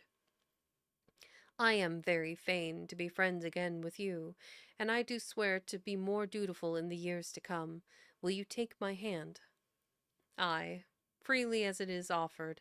God save us. But who am I to be stubborn of will in the face of these miracles?" Do the miracles work happiness for you, Master Montfichet? Inquired the maid archly. Ay, Mary. But the king will never consent to this business, be sure of it. You marrying my son, a commoner. Your son? It was now the princess's turn to be amazed, but soon the matter was explained to her. So, Will, you have begun by deceiving me. A bad beginning. I was trying to tell you, dear heart, when we made this encounter. Was I not saying that my father lived nearby here? Did I not tell you that he was a Norman? There, there, do not fret your dear self. I will marry you, whether you be Will Scarlet or Geoffrey of Montfichet. It is yourself I need, after all. Take my steed and ride with us to Gamewell. There at least I must keep thee, princess, until the king hath given his sanction to this marriage. You to rule over Gamewell. In sooth, I will be a joyful man upon that day. And I, murmured Master Scarlet. So they turned back towards Gamewell, and only when they were in sight of it did Scarlet remember poor Little John. Then he stopped short, reining in the horse which one of the knights had lent him. The princess had accepted loan of the esquire Jacqueline's palfrey. Will soon had told them this errand which he had come so near to forgetting altogether. If this be the man they call Little John Naylor, said the princess sorrowfully, why he is in a perilous plight. You have but just ridden through Nottingham, I take it, Master Montfichet, and have some of its news? They do not seem yet to know of your adventurings, princess. No, surely. For what is a woman missing or to hand when there is red murder abroad? This poor fellow, whom I do believe to be innocent, was accused of theft by a rascally cook, and was pursued. 'Twas the night of our return. They chased him from pillar to post, and presently caught him close to the castle. He had 2 bags with him. "'Tis Little John, then," cried Scarlet. "I saw him go out with the sacks across his back." In one of them they found many things that other folk had strangely lost, said the princess with a little grimace. In the other there was the dead, dishonored body of a good citizen foully done to death. Her listeners stared in their amazement. "It is a Master Fitzwalter who had been so cruelly murdered," continued the princess, her color coming and going. "This Little John swears that the cook did kill his master, and whilst he, Little John, was resting in Fitzwalter's house, this rascal fellow must have changed the sacks." "Fitzwalter, the warden of the gates. I knew him well. Why, he left us but 3 weeks since to travel to Nottingham. It seems that he has sent a messenger to his girl there that she was to follow him, but either his letter miscarried or the maid would not. So poor Fitzwalter, busy as he was, must needs return to meet his death." "Who is this cook?" asked Scarlet. "An evil character. He hath altogether. Once he was an outlaw robber band, headed here in these very woods under the one Will of Cloudsley." "Tell me, is he called Roger de Burgh?" asked Will. "That is his name," answered the princess, surprised. "Do you know aught of him?" "I know much evil of him," replied her lover. And then he told them how this very Roger had planned to take his, Will's, life, and how Robin had saved him. The squire nodded. "I remember," said he slowly. "Ay, Robin was always a good lad. This news of yours will stagger him, for he is betrothed to Mistress Fitzwalter, daughter of him who hath so dreadfully met his end." The two of them were arraigned. The 2 of them were arraigned, I must tell you," went on the princess, "and both were to be racked, but they did not put it too hardly upon Master Roger, as I have reason to know wherefore he was able to maintain his innocence, whilst the other, in his bitter anguish, made confession of a crime which he did never commit. And they are hanging him whilst I stand idly here," cried Scarlet, turning to horse. "I must leave you, sweet. Forgive me. Here is a man's life in the balance." What would you, Will?" she asked fearfully. "The hanging is fixed for the Thursday in next week. Before then he shall be free," said Will Scarlet firmly. "Farewell, dear heart. Wait for me here at Gamewell. My father will be good host to you, I know." The maid Fitzwalter was lodging with us when I was called to London, the squire began. She is now in Nottingham, sir. It is a story which I will tell you later. Now forgive me farewell, and your blessing. God's blessing be in you, Geoffrey, my son.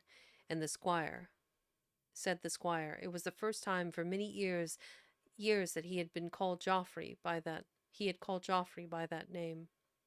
Oh. God's blessing be in you, Geoffrey, my son, said the squire. It was the first time for many years that he had called Geoffrey by that name. And take all my heart with you, Will. The voice of the little princess was husky. The voice of this little princess was husky, and a sob sounded in her throat. Be cautious, and return soon to me. She watched his swift retreating figure as he sped towards Nottingham, there to argue with Master Carfax. Heavy. I can't even imagine. Poor Marion, to know that her father had been brutally murdered and dismembered. I can't even imagine what she's going through. I'm actually really surprised that they questioned the Roger. I mean, he was assaulted in the street by the beggar, aka John. It's interesting.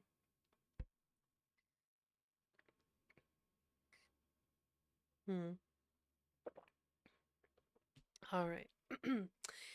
We are between chapters, and I was just hydrating. But as a friendly reminder, hydrate, caffeinate, stretch if you need to, grab a snack, a blanket, a pillow, whatever it is that you need to enjoy the story. So, where was I? Yes. Okay. We are on to chapter 29, the last of 2 chapters for today.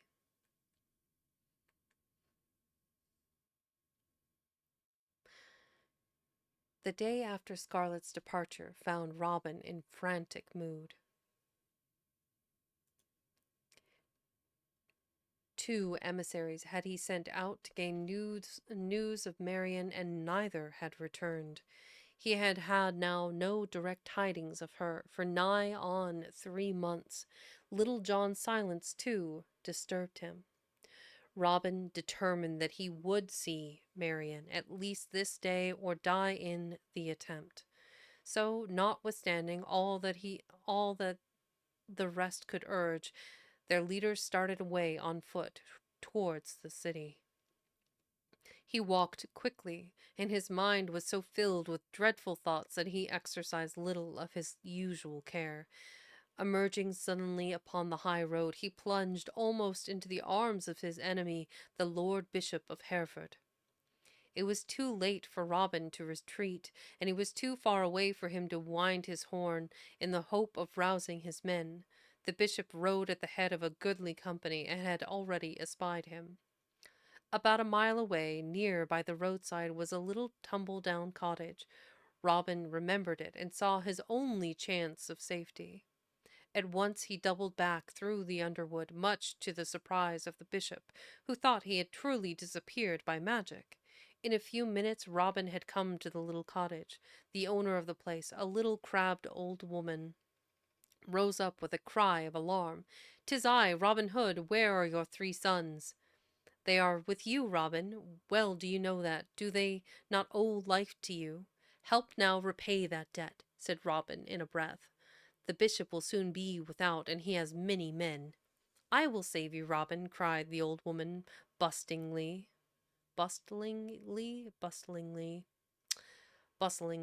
Yeah, there we go. Cried the old woman, bustlingly. "We will change raiment, and you shall go forth as the poor lone woman of this cot. Go without and strip yourself speedily, and throw me your clothes through the doorway." Robin was in the garden, and had slipped out of his Lincoln green in a moment. He clad himself with equal celerity in the old woman's rags, as she flung them out to him one by one.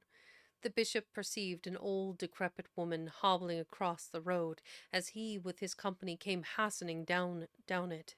He bade one of his fellows to stay her, and ask if she had seen such and such a man. The soldier gave her a full and vivid description of Robin Hood. The old woman, thus rudely prevented from gathering her sticks, already she had a little handful of them, answered that there was a man within her cottage, and that she would be right glad if my lord bishop would cause him to be driven out of it. In sooth, my good gentleman, he is none other than that vagabond Robin Hood, piped she. Enough, cried the bishop triumphantly. Enter the cottage, men. Beat down the door if need be. A purse of gold pieces is already offered for the capture of Robin Hood, and I will give 100 beside. The old woman was released, and went on gathering twigs for her fire. Little by little she edged towards the forest, and while the bishop's men were beating down her cottage door, she vanished between the trees. Then she began to run, with surprising quickness, towards Barnesdale. Stuteley encountered her presently, and was at first prepared to treat her in rough fashion. "Hold your hand, sweet Will," cried Robin. "It is I, your master. Summon our fellows, and return with me speedily. My lord of Hereford is come again to Sherwood." When Will had done laughing, he blew his horn. "Why, mistress," said he, turning his grinning face to Robin, as though seized with a notion, is not this the day when the knight of Sir Richard of the Lee, he to whom you gave Arthur upland, swore he would return to pay us our moneys?" "'Tis near the time, in sooth," admitted Robin. "Then surely he hath sent the bishop to us, not being able to come himself," argued Will. "We will see if the bishop is carrying 400 gold pennies with him. If it be so, then I am right indeed." The bishop, for all his bold words, had not yet nerved himself to give the necessary command of death against the person of Robin Hood. Since he would not come out of the cottage, the door must be beaten down. When this had been done, the bishop's men had peeped in. "He is here, hiding," they cried exultingly. "Shall we slay him with our pikes?" "Nay. Keep watch upon Chummy and Fur guard this cottage against all 497 just corners. followed. Go, one of you, to Nottingham with all speed, and bring the sheriff to us with many men. Say that I bid him here to settle matters with Robin Hood." "Welcome in, Chummy Fur." The good Bishop of Hereford did not intend to give this village a single chance. Were he brought out into the open, he might by some magic contrive an escape. Lying in this hut under the pikes of the bishop's men, he was safe, and if the worst came to the worst, might readily be slain. The messenger detached from his escort, and had not carried the bishop's message to the sheriff very far ere his master would have wished to change it. In a moment, whilst my lord of Hereford was complacently gloating over his capture, whilst indeed he was himself peering into the dark cottage in order to catechize, I think so, chastise almost, peering into the dark cottage in order to catechize his prisoner, there appeared on the high road the shabby figure of that very old woman who had innocently helped to set the trap. She called out in a strident voice to the soldiers about her dwelling. "Stand by, lazy rascals," cried she. "Stand away from my gates. What are you doing on my ground?" "Madam," answered the bishop, turning round to her, "these are my men, and I have given them the order to guard this cottage." "God a mercy," swore the beldame harshly. "Things have come to pass, in sooth, when our homes may be treated like common jails.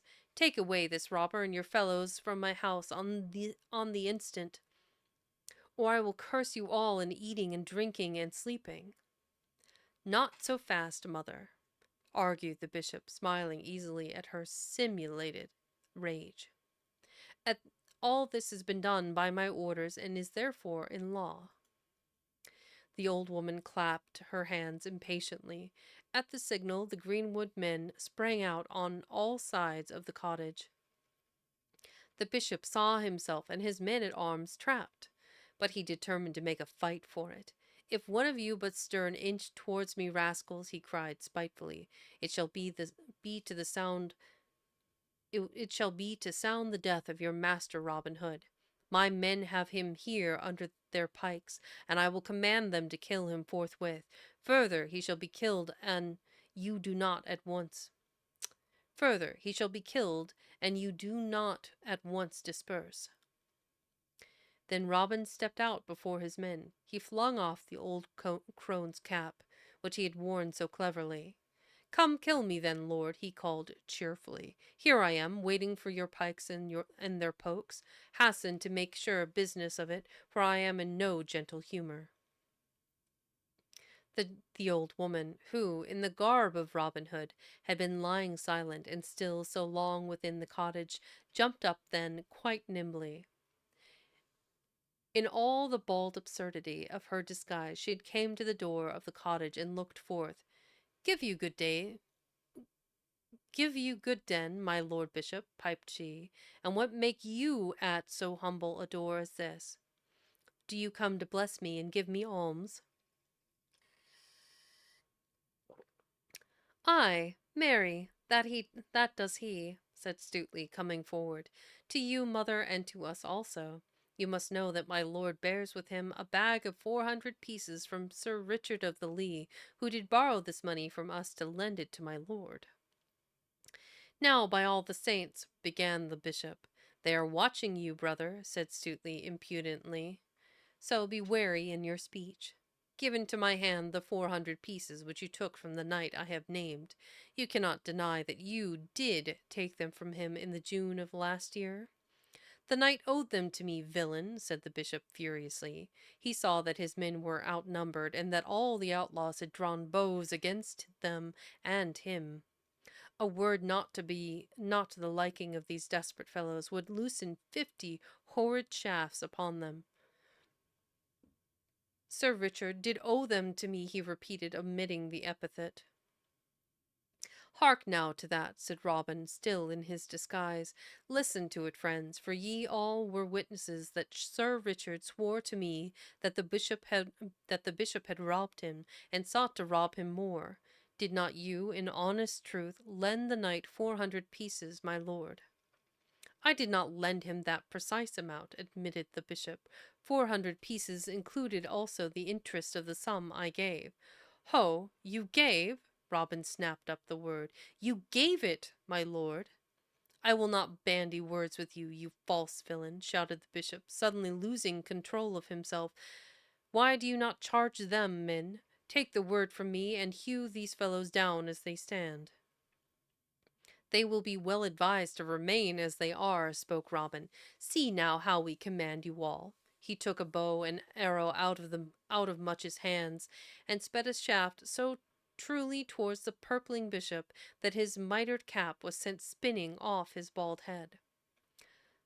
My lord turned green and yellow. He had thought himself dead almost. Take my money, rascals, he quavered feebly, and Stutely approached him cap in hand. Tied to the saddle of my palfrey you will find my all, murmured the bishop, sighing deeply. Stutely took a well-filled bag from under my lord's empty saddle. He spread his cloak upon the road and counted out 400 pieces into it. The interest, master? Asked Will, twinkling, to Robin. Pay that to this old woman who hath befriended and saved me, and give her further 200 of the pieces on thy cloak, commanded Robin. We will share with her, even as she hath already shared with me this day. The outlaws then withdrew, taking with them the old woman and the bishop's gold. They left him in no great humour, but forbore to provoke him further. The cheek. This adventure had, however, banished all hope of Robin making his projected journey into Nottingham. He had perforce to return to the caves at Barnesdale, to get changed again into a more befitting dress. The day was old when he was ready to go out once more, and at Stutely's entreaty Robin consented to wait until the morning. The bishop lost no time in making Nottingham. He had his men He and his men were so ashamed of having been overcome so easily by the greenwood men that they had perforce to magnify Robin's band and its prowess 20-fold. Amongst the many knights who had followed hopelessly in the princess's train was one whose attentions had ever been very noxious to her. This was, of course, overfed, overconfident Norman, brutally skilful in the games at tourneys, and ruthless in battles outrance. His name was Guy of Gisborne? Gisborne? Mm. His name was Guy of Gisborne, and he hailed from the borders of Lancashire. To him had fallen the rich fat acres of Broadwold, that place for which poor Hugh Fitzooth had wrestled vainly for so long. He had persecuted her unavailingly. 'Twas through a scene with him that Scarlet had come so much into the maid's favour. Sir Guy had followed her to Nottingham, meaning to steal her from the sheriff at first chance. No Saxon churl shall hope to carry off this prize from me, thought Sir Guy. Her beauty pleaseth me, and her fortune will help mine own. Therefore I will follow her meekly until we come nearer to my own land. Then, perhaps, one night pompous Monsieur may find her flown. He will be blamed, and none need know whither the little bird was gone and by whom she hath been trapped. Sir Guy of Gisborne found another in the field with him. The princess had not waited for him to steal her. The little bird had flown ere Sir Guy's trap had been set. So the Bishop of Hereford found both the sheriff and Sir Guy in evil humour. My lord told his story, raging against Robin. The sheriff had his complaint directed against the princess in general, and no man in particular. Depend on it, monsieur, this rascal has stolen away your charge, said the bishop, in order to stir the sheriff to greater lengths against Robin. How can you sit here so idly, first losing your gold plate to him, and then your gold? Now, with one blow goeth this princess who was most solemnly committed to your charge, and with her your good name. For without doubt, this matter will cost you your office. Monsieur was overcome with terror. His eyes started out from his head. I did hear them speak of some girl betwixt themselves, now that I think on it, continued the bishop artfully, noting the effect he had made. This woman shall share with us. Aye, those were Robin's very words. The princess hath been stolen by him. She last was seen walking towards the woods, 'tis true, murmured the unhappy sheriff.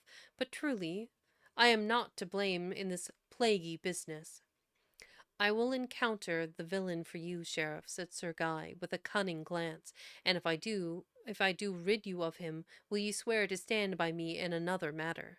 Surely, surely. Your word on it, then. Here in my lord's holy presence, Sir Guy went on, this girl hath been told by a council of wiseacres that she must marry some Saxon noble, but her heart is given to another. To myself, in short.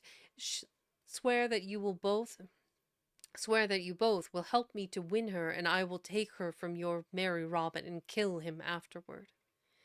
They both promised readily that they would do all that they could. That they would do all that he could ask, if only he would kill Robin Hood outright. The bishop had great influence at court, and Sir Guy intended that he should smooth matters for him after the abduction of the princess. The sheriff was to hold fast to any sort that he might be necessary, any story that he... I'm struggling. Okay. The sheriff was to hold fast to any story that might be necessary, and to swear to the little princess that Sir Guy of Gisborne was the very Saxon whom she had been ordered to marry. All this is settled between us, observed the knight, comfortably. Give me a number of men, all of them good archers, and put them at my sole command. I will go forth tomorrow in a disguise such as will deceive even your wonderful Robin.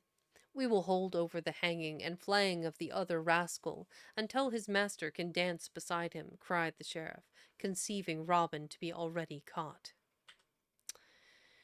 Ooh, scary stuff happening. Very scary stuff. So we are on the last chapter that I'm going to be reading today.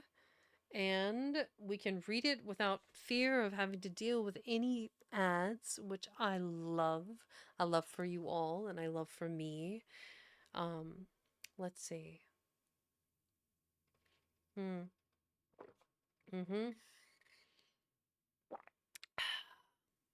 Get that freshy fresh hydrate redeem. All right. While that is cooking, let me double check that category real quick. Keep an eye on things.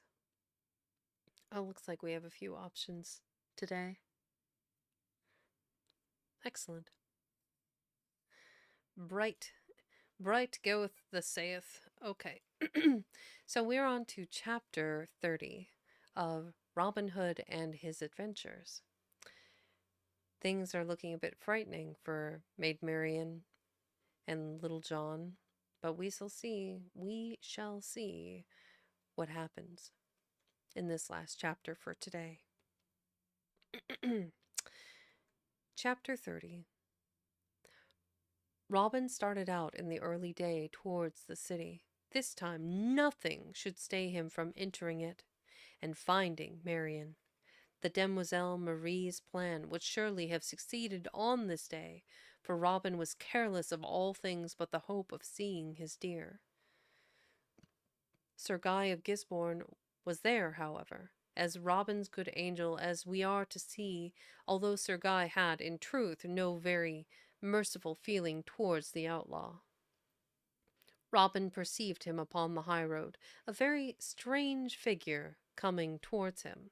It seemed to be a three-legged monster at first sight, but on coming nearer one might see that 'twas really a poorly clad man, who, for a freak, had covered up his rags with a capul hide, nothing more nor less than the sun-dried skin of a horse, complete with head and tail and mane.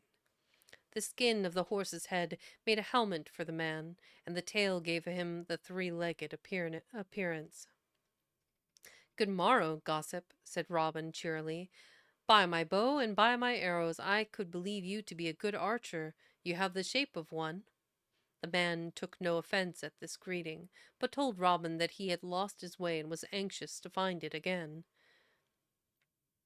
"By my faith, I could have believed that you had lost your wits," thought Robin, laughing quietly to himself. "What is your business, friend?" he asked aloud. "You are dressed in strange clothes, and yet seem by your speech to be of gentle blood." "And who are you, forester, to ask me who I am?" "I am one of the king's rangers," replied Robin, "and 'tis my part to look after the king's deer and save them from the wicked arrows of Robin Hood." "Do you know Robin Hood?" asked the man, shrewdly eyeing him. That do I, and last night I heard that he would be coming alone in a certain part of this wood to meet a maid." "Is that so, indeed?" cried the man eagerly. "'Tis very truth," answered Robin, "and I, knowing this, am going to take him and carry off both the girl and the reward upon his head. Tell me, friend, is this girl a little creature, royal-looking and very beautiful?" "Marry, she appeared to me a very princess," cried Robin with enthusiasm. "We are well met," remarked the yeoman presently, and speaking as if to come to a decision. "Now I will tell you, friend, that I am in search of Robin Hood myself, and will help you to take him. I am Sir Guy of Gisborne, and can make your fortune for you." "And I am Robin Hood, so prithee make it quickly for me," cried Robin imprudently. Sir Guy was not taken so much aback as Robin had hoped. Quickly he drew his sword from under the capul hide, and he smote at Robin full and foul. Robin parried the thrust with his own true blade, and soon they were at a fierce contest. They fought by the wayside for a long while in a deadly anger, only the sharp clashing of their blades breaking the silence. Then Robin stumbled over the projected root of a tree, and Sir Guy, who was quick and heavy with his weapon, wounded Robin in his side. The outlaw recovered himself adroitly, and full of sudden rage, stabbed at the knight under and across his guard. The capul hide hindered Sir Guy in his attempt at a parry. The horse head fell across his eyes. Next instant, Sir Guy of Gisborne went staggering backward with a deep groan, Robin's sword through his throat. You did bring this upon yourself, muttered Robin, eyeing the body of the knight in vain regret. Yet you did fall bravely, and in fair fight you shall be buried honourably. He dragged the body into the bushes, and having taken off the horse hide, slipped it upon himself. He then perceived that hanging from the dead man's belt there was a little silver whistle. What may this be? Thought Robin. Sir Guy, clothed in old and ragged dress, looked to be a plain yeoman slain in defence of his life, or perhaps mayhap a forester. Pulling the hide well over himself, Robin put the little whistle to his lips and blew it shrilly. Instantly, far off to the right of him sounded an answering note, and again from behind him there was reply. In about 4 or 5 minutes, 20 of the sheriff's best archers came running through the wood to Robin's side. Didst signal for us, lording? Asked the leader of them, approaching Robin. I see him. I have encountered and slain one of your robber fellows of ye. Robber fellows for ye, answered Robin, simulating Sir Guy's voice and manner. I would have you take up his body upon your shoulders and bear him along this little path, wherefore he sprang upon me. The archers obeyed him immediately. Do you follow us, lording? They asked.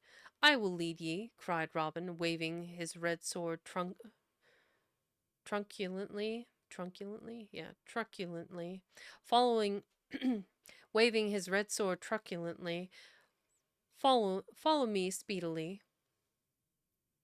Thus he led them after him through the secret paths into Barnesdale, and there blew his horn so suddenly that Stuteley and his fellows were upon the sheriff's men ere they might drop Sir Guy's dead body to the earth. Robin bade his men disarm the archers and tie such of them as would not prove amiable. Thus the sheriff was robbed of his best archers, for these fellows, finding the Greenwood men to be of such friendly mind, soon joined in with them. This is well done, in sooth, said Robin gently to himself, and a good day's work, and Monceux will have cause to regret his share in it. Yet am I no nearer Nottingham after all, though I have twice sworn that naught should stay me, Stuteley. Ah, thank you, added he aloud, calling his squire to his aid.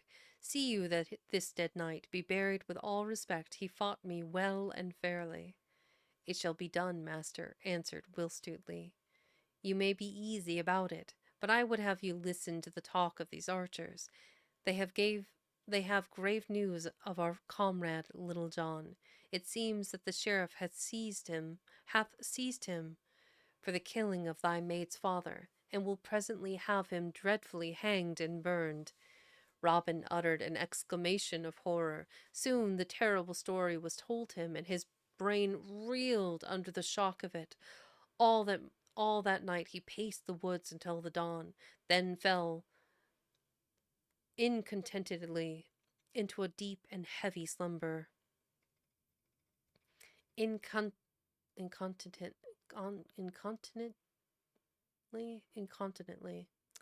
then fell incontinently into a deep and heavy slumber. There we go. Disturb him not, nor let him take action until I do return, said the comfortable Friar Tuck, in business-like manner.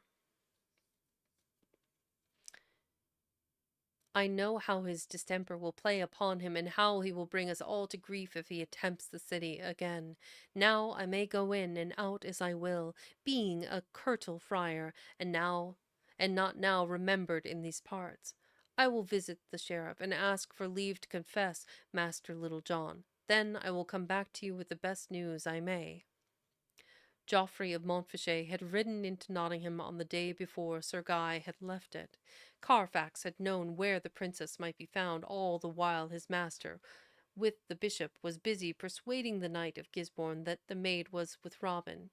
One might be sure, however, that neither Monsieur nor Carfax gave out any hint of this knowledge, for to do that would have stayed Sir Guy in his praiseworthy attempt upon the bold outlaw. Geoffrey, Master Scarlet, had found difficult work before him, but he intended to save Little John. He was convinced that the cook had slain Fitzwalter most likely at the command of some other person interested in the death. Who might this be?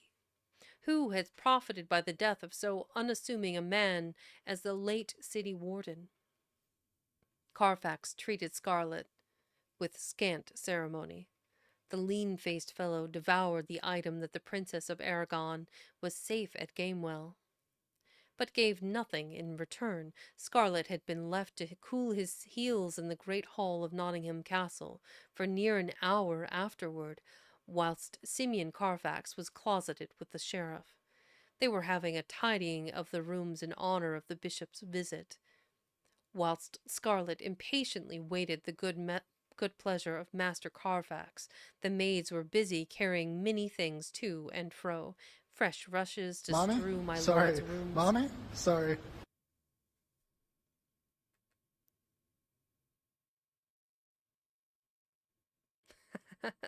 Mummy? Sorry. Mummy? Sorry.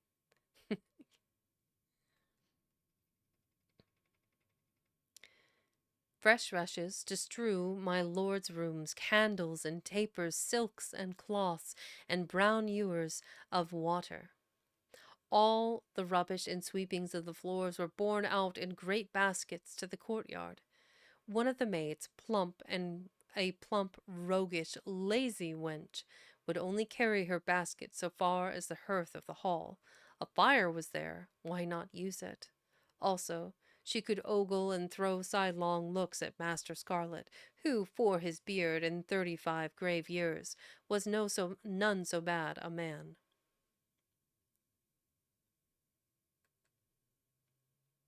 I have a science project due tomorrow, and I need a trifold board. Should have thought of that before now. Too late to buy one. Hi, Sino. Welcome in.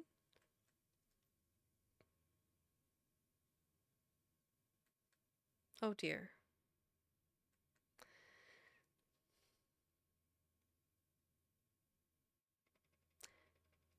This girl was throwing into the open hearth a lot of ends of silk and combings from her mistress's room. She tossed the rubbish on the fire, at the same time eyeing Master Scarlet. Then, finding that he would not notice her, she poutingly returned with her basket upon a fresh journey. Scarlet came over to the fire to pick up some of the burning scraps. They were drifting over the hearth into the room dangerously, thanks to the maid's carelessness. He found in his hand a half-burned piece of parchment, which still fizzled and crackled in quaint, malicious fashion.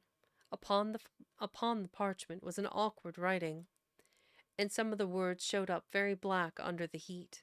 Half idly, Scarlet tried to make sense of them. This, dear child Marion, her affectionate father, court of, in London town. So far did Master Scarlet read before suddenly the beginnings of the truth flashed upon him. This was the very letter which he had borne to Marion. How had it come into the castle? By what strange magic could Marion have carried it here herself? He remembered that she had given it to Robin, and that he had put it into his bosom. "Mistress, you seem indeed to be very busy this day," said Master Scarlet affably to the girl next time she appeared. "Do you prepare me a chamber, for it seems that I am to wait here for a week at least." "I am tidying my mistress's room, and have had hard work, I promise you," replied the girl impudently. "Mayhaps you will give me a help whilst you wait, Sir Taciturn? This is the 5th basket of rubbish I have borne from the Demoiselle Marie's little cupboard." I will readily help you if you will help me, said Scarlet pleasantly. Canst tell me who wrote this little paper? The writing seemeth familiar to mine eyes. 'Tis a piece of my lady's jesting, said the girl after a glance at the parchment. 'Twas written in imitation of Master Fitzwalter's hand after we had searched his house last year.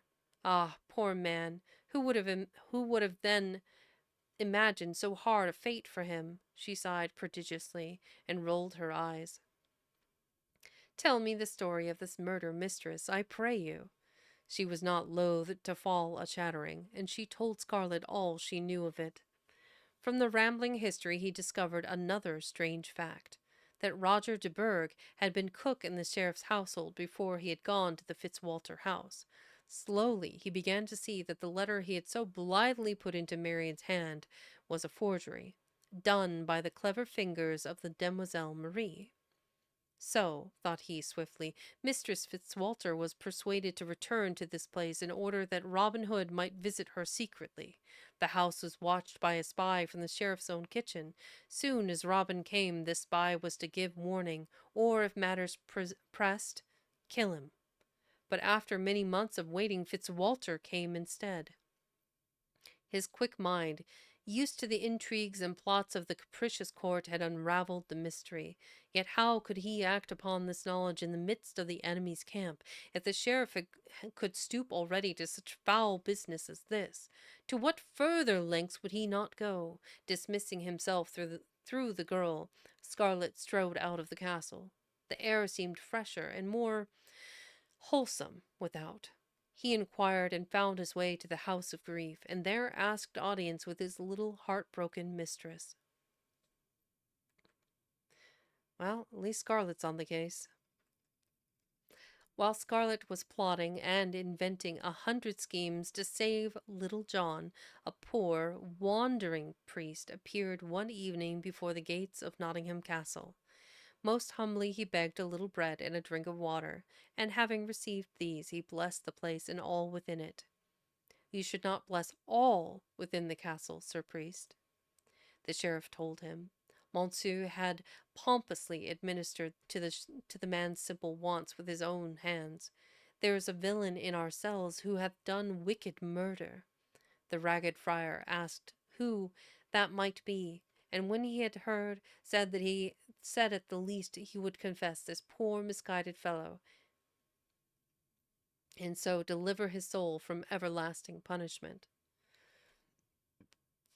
The sheriff was rather doubtful, but seeing that the priest had no weapon upon him, he gave a sign that he should be admitted to Little John's cell.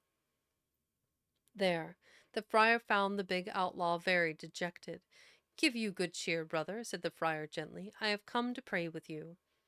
What assistance can your prayers be to me? Asked Little John sharply. I am to be hanged tomorrow morn, and all your prayers will scarce alter that. Anger is a great sin, replied the priest. I have no sin. My goodness, I am struggling today. One more time. I have no sins against God, said Little John. I have always endeavored to live easily and justly. Then the friar came up close to him and whispered something in his ear.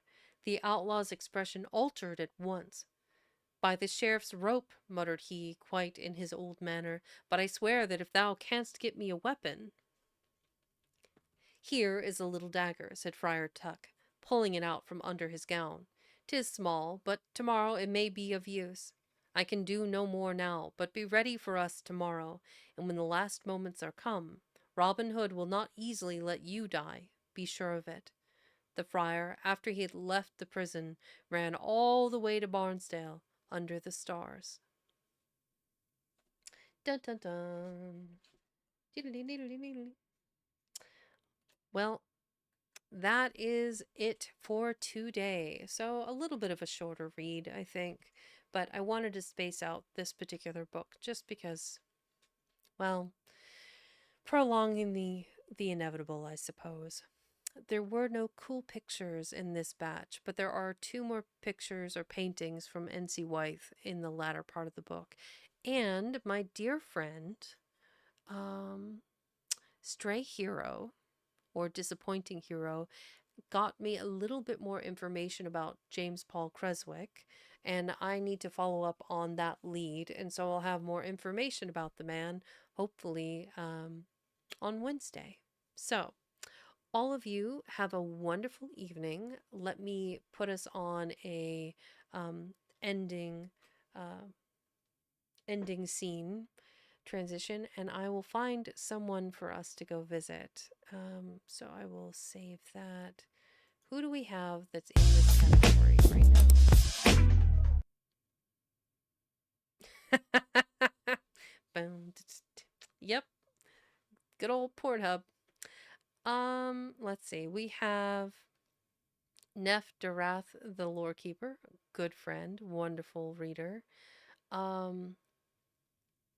There is a couple of other. So the Taste of Magic is reading short stories, and then Cursed Dragonship is reading Spirits Monday.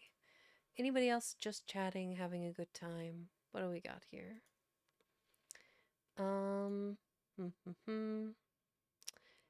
Neff, Digital Poisons doing some art. Tiger of Valentine is doing their third anniversary for their affiliateship.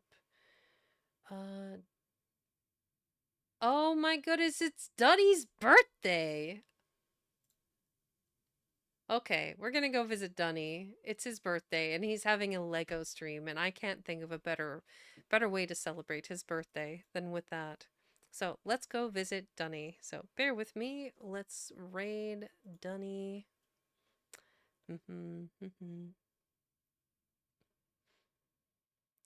Let's see here.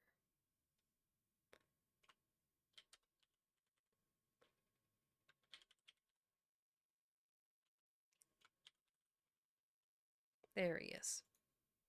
Okay, let's go raid Dunny and wish him a happy birthday. I do believe I do have a birthday emote that I think subscribers can use. But yeah. We'll just say happy birthday from the library and then use the raid emote that everybody can use. A couple of those. Ta-da. Okay. Grab your raid message and let's go raid Dunny. Thank you, one and all of you, for listening today, and we'll see you back on Wednesday.